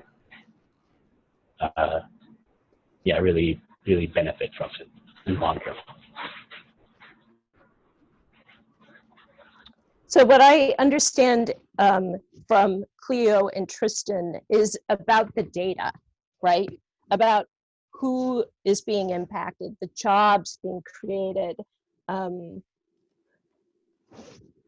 that's really critical for this group to consider. So we will be bringing that back forward. I do want to call on Pastor Brown, and then we're going to wrap this up. Go ahead, Pastor Brown. Yeah, I guess one of the questions, and I think it was probably alluded to from a few of the panelists, but is there going to be any displacement concerning the project? Steve alluded to that. Okay, is it going to be severe? I mean, Megan? I can answer. Yeah, I can answer that question. So Pastor Brown, there are no homes that are displaced as part of the project. There are a few businesses that are impacted immediately within the Broadway-Weidler interchange. And so the environmental assessment that I mentioned earlier highlights that. So as one of the data points, I'll make sure that this group gets that piece as a follow-up. And again, those sites are primarily impacted as a result of needing access and staging for constructing the project, for the equipment to be held, for the contractors to use to get to the site, with it being highly urbanized. And so when the project is completed, ODOT doesn't need those sites for the project or transportation use. So there's an opportunity for redevelopment, and really an opportunity in partnership with the city and others on what those sites in the future could become. okay, and so the businesses that will be impacted, are they going to be compensated? Are they going to be relocated? Are they going to have the opportunity to come back into the area once the project is done, if the land is still available? Yeah, so we definitely will go through our sort of the state requirements around property acquisition. Yes, there's a compensation and rules and regulations around relocation. So all of that will be done. Okay, thank you. Yep. Anyone else? Any other questions? Yes, sir, Cleo. You can unmute. Yeah, so when it comes to the displacement question, what type of, will this raise the property tax in a certain radius or circumference? I mean, I'm thinking that, there's many different ways to be displaced. It doesn't have to do just with construction or the needs of obtaining land. So this will raise the property values, right, in a particular radius.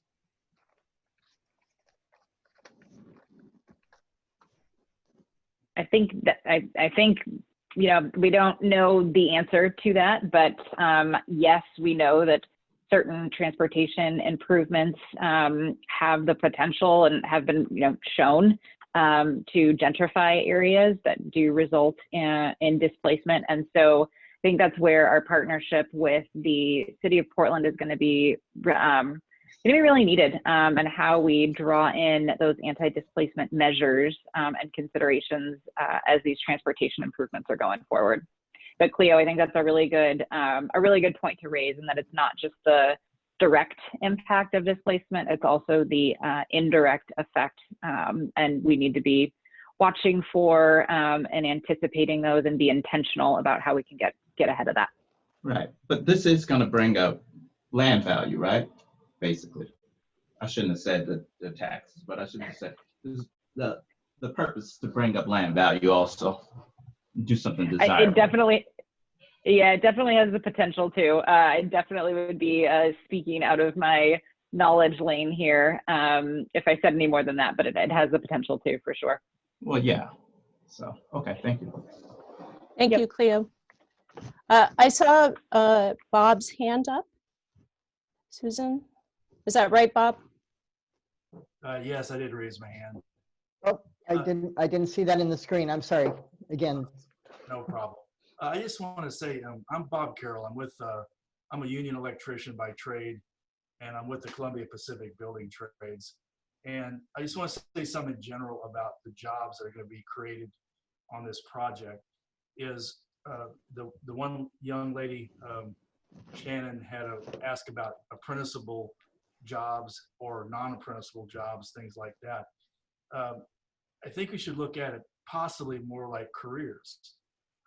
This is not the only job that's going to be happening in our area. There's billions of dollars worth of other public projects alone that are going to be happening in our area that people can work on. So if someone is going to be becomes an apprentice on this job, it could lead to a extremely long career. If they're already a journeyman and they work on this job, there's going to be other jobs that are going to be available. The building trades is trying to reach out into the communities to bring people into these crafts.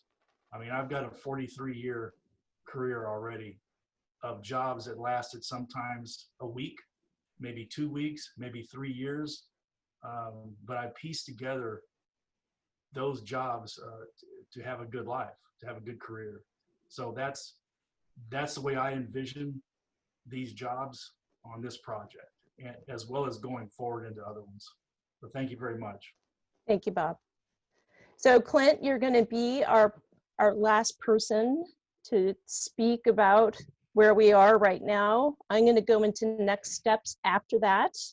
So why don't you wrap us up? Yeah, I do want to acknowledge that Liz had her hand up at some point. So I'm so sorry. Just did not see that.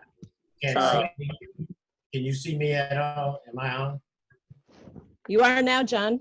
Well, do I have the stage now? Do you mind, Clint?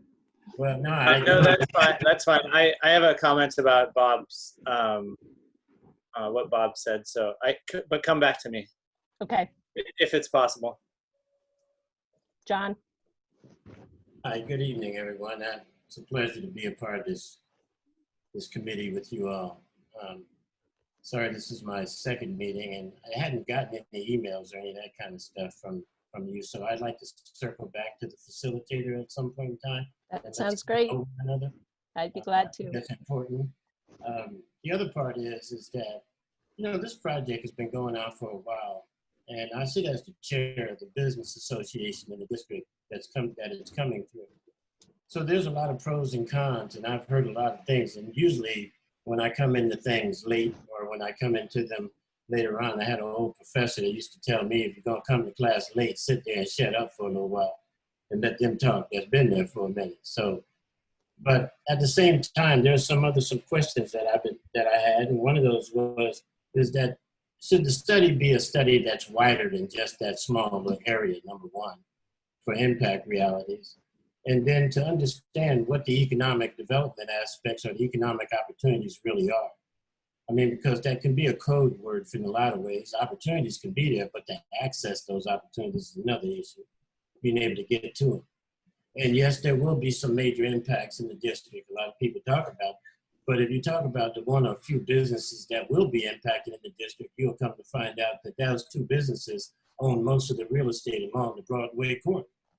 You know, and so if they up and bunk out of there and stuff like that, we got some other issues going on. And then, of course, I've heard others talk about tying a lot of the other projects that are going on together and having some opportunity to communicate with those, which I would support as a great idea, because divide and conquer has always been the structure in which we've been placed in and have to defend ourselves in. So, but there is a lot of synergy going on for the Black community there. I'm unapologetically Black about a lot of the things that we need to be strategic about and be really intentional about. And some of those things is about raising the level and quality of life for the people who live in along that corridor.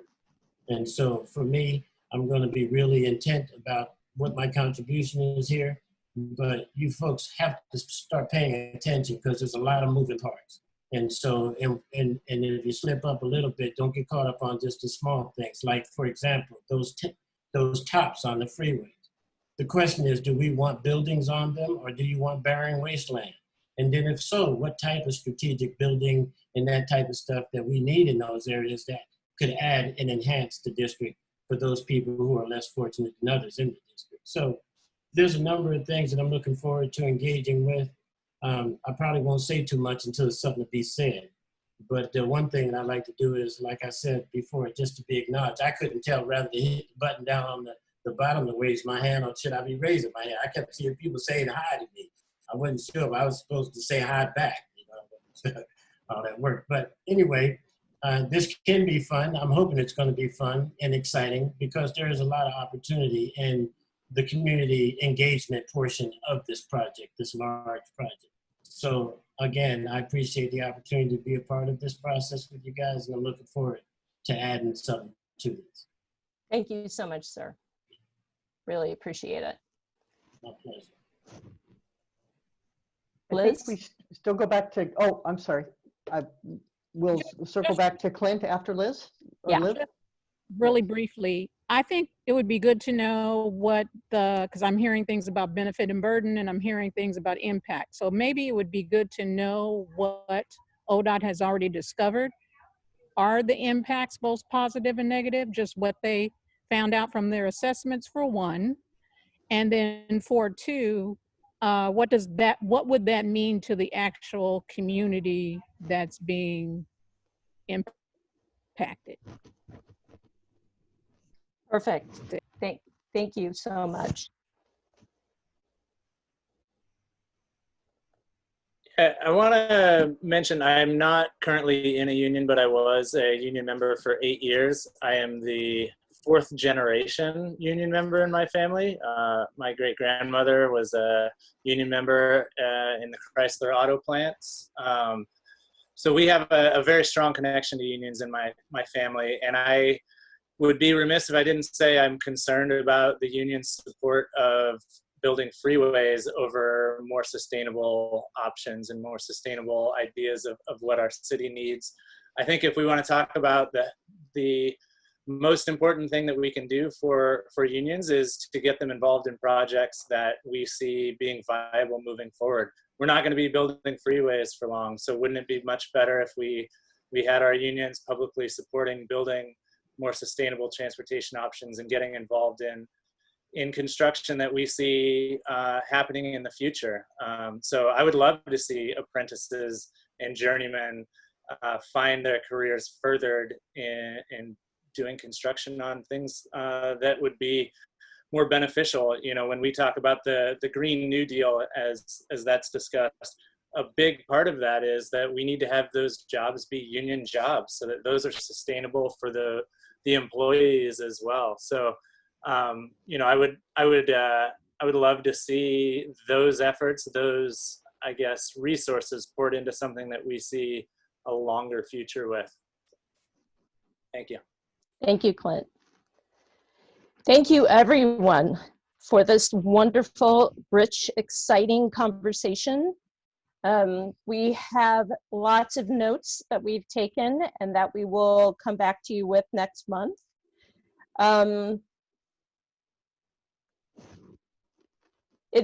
This is a process, and it is, I appreciate deeply how everyone is showing up genuinely and speaking their truth. And so I applaud you all for being able to come together and to really raise different concerns that I will be able to bring information and data back to you over the coming months. So the things that you're raising, we'll be able to address. One thing I would like to try to accomplish this evening is to have 2 volunteers to go to the executive steering committee and the COAC committee and represent this committee's voice to those other committees. Do 2 people have the time and the commitment to make to be able to go to those committees? I see John's hand and Andrew's hand and Tristan's hand. So I will get back to the 3 of you and have a conversation with you about that and get really clear on the expectations and the needs, and then come forward and bring that back at the next committee meeting. Does that sound okay? John also has his hand. I have a question. Yes. So in terms of the expectations for those representatives, will those expectations be made transparent to the whole committee? Oh, yeah. Okay. Yeah, great. Absolutely. No, we don't do anything in secret. I'm just trying to. And I'll just say I didn't raise my hand because I don't know what the expectations are. Right. So it's monthly meetings for the other 2 community. I suspect some other people are in that position, right? Yeah. No. It is monthly meetings for the other 2 committees, attending those and taking the feedback and the concerns that this committee has, taking that forward to the other 2. So it is about time. Do you have the time to be able to attend those other meetings? And do you have the willingness to be able to help distill what this committee recommends and what the issues are being raised and taking that forward to the other committees? So that's what that means, John. And thank you for that question. Tristan's hand is raised. Christine? Yep. Yes, sir. I was just raising my hand to volunteer. Oh, got it. Thank you. Thank you. Whew. Great. So I will go back to Tristan and Andrew and talk to you guys a bit more, make sure you're on board. I will send out an email to all of the committee members with the requirements and the request for your time around being representatives. So I really appreciate you guys stepping forward. So the next. Andrew has his hand up, I believe. Pardon me. Yes. Yeah, I was just I was raising my hand to volunteer as well, but then also I just want to make sure if it's okay with our committee that if it's all right if we did move forward to do that, because we want to just continue to model the transparency in an equitable way. So thank you for that. Thumbs up.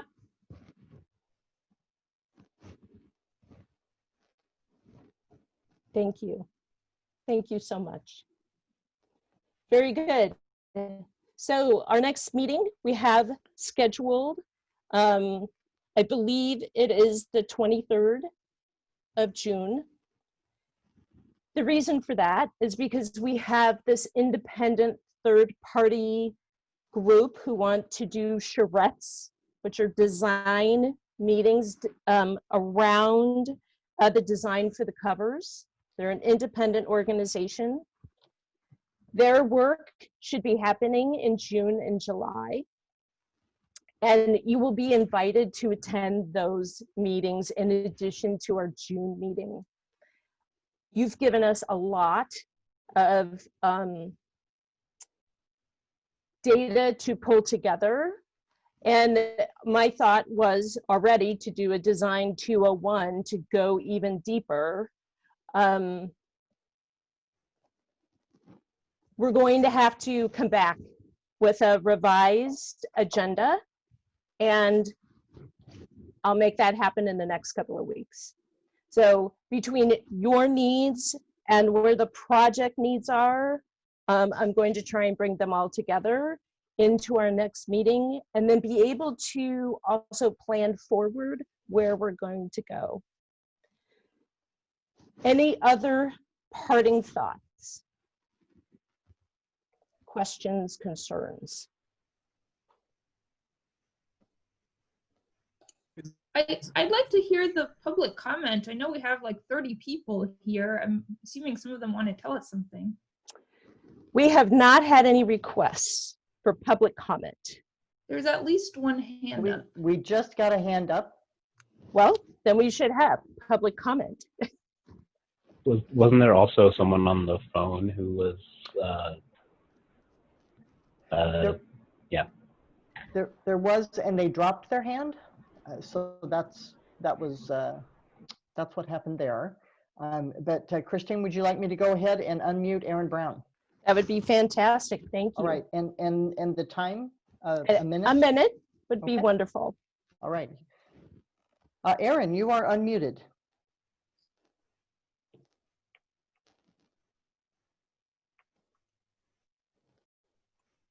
Oh, you're unmuted, Aaron. Go ahead. Okay, thank you. Sorry about that. I'll make it quick. My name is Aaron Brown. I live in North Portland. Just wanted to first say thank you to the facilitators. 2.5 hour Zoom meetings are no joke. Everyone go stretch and feel better. Heard a lot of really awesome stuff today from a bunch of community advocates who wanted to make sure we address the previous injustices of freeway expansion and urban renewal. I cherish the comments from folks here that we're talking about DBE contracting, job development, restorative justice for the neighborhood. You heard a lot of non-answers today. You heard today that ODOT has no intention of acknowledging any suggestion from the numerous people in this committee who want to question the necessity of adding lanes to the Rose Quarter Freeway. You heard ODOT not mention once the enormous implications this project has on carbon emissions when 40% of this region's emissions come from transportation. You didn't hear ODOT mention once that 2,000 comments were received in overwhelming opposition to this project, 89%, including numerous government leaders, full request for an environmental impact statement that was not granted. You didn't hear ODOT talk about air pollution at Tubman Middle School, which has the worst air pollution in the state. Tubman has 60% of students who identify as non-white. And 10 seconds, Aaron. Okay, I'll wrap up. I just wanted to say I really liked what Tristan had to say about giving a good faith effort. I hope you'll test ODOT to see if they're up to being accountable, transparent, and giving you their good faith effort in return as you ask the big questions. Okay, we're at time, Aaron. Thank you. Thank you. Thanks, Aaron. And Christine, we have one other hand raised, and that would be Anna Kemper. Wonderful. Please, Anna. Okay. Yes, go ahead. Anna?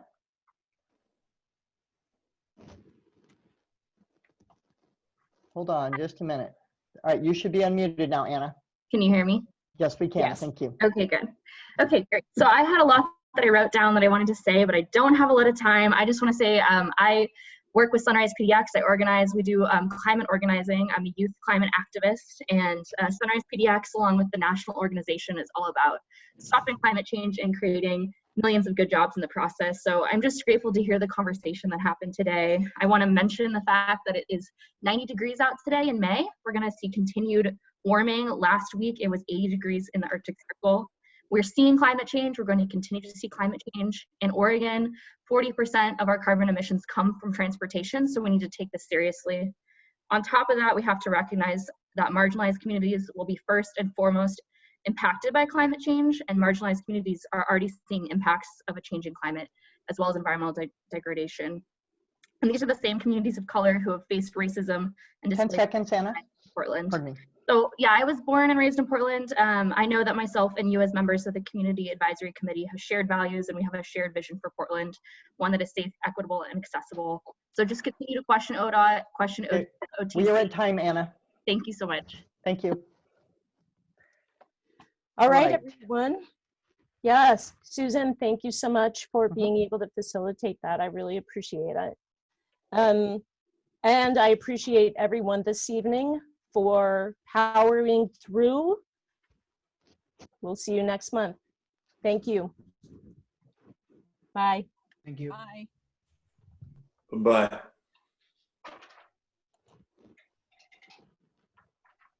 Thank you. Bye.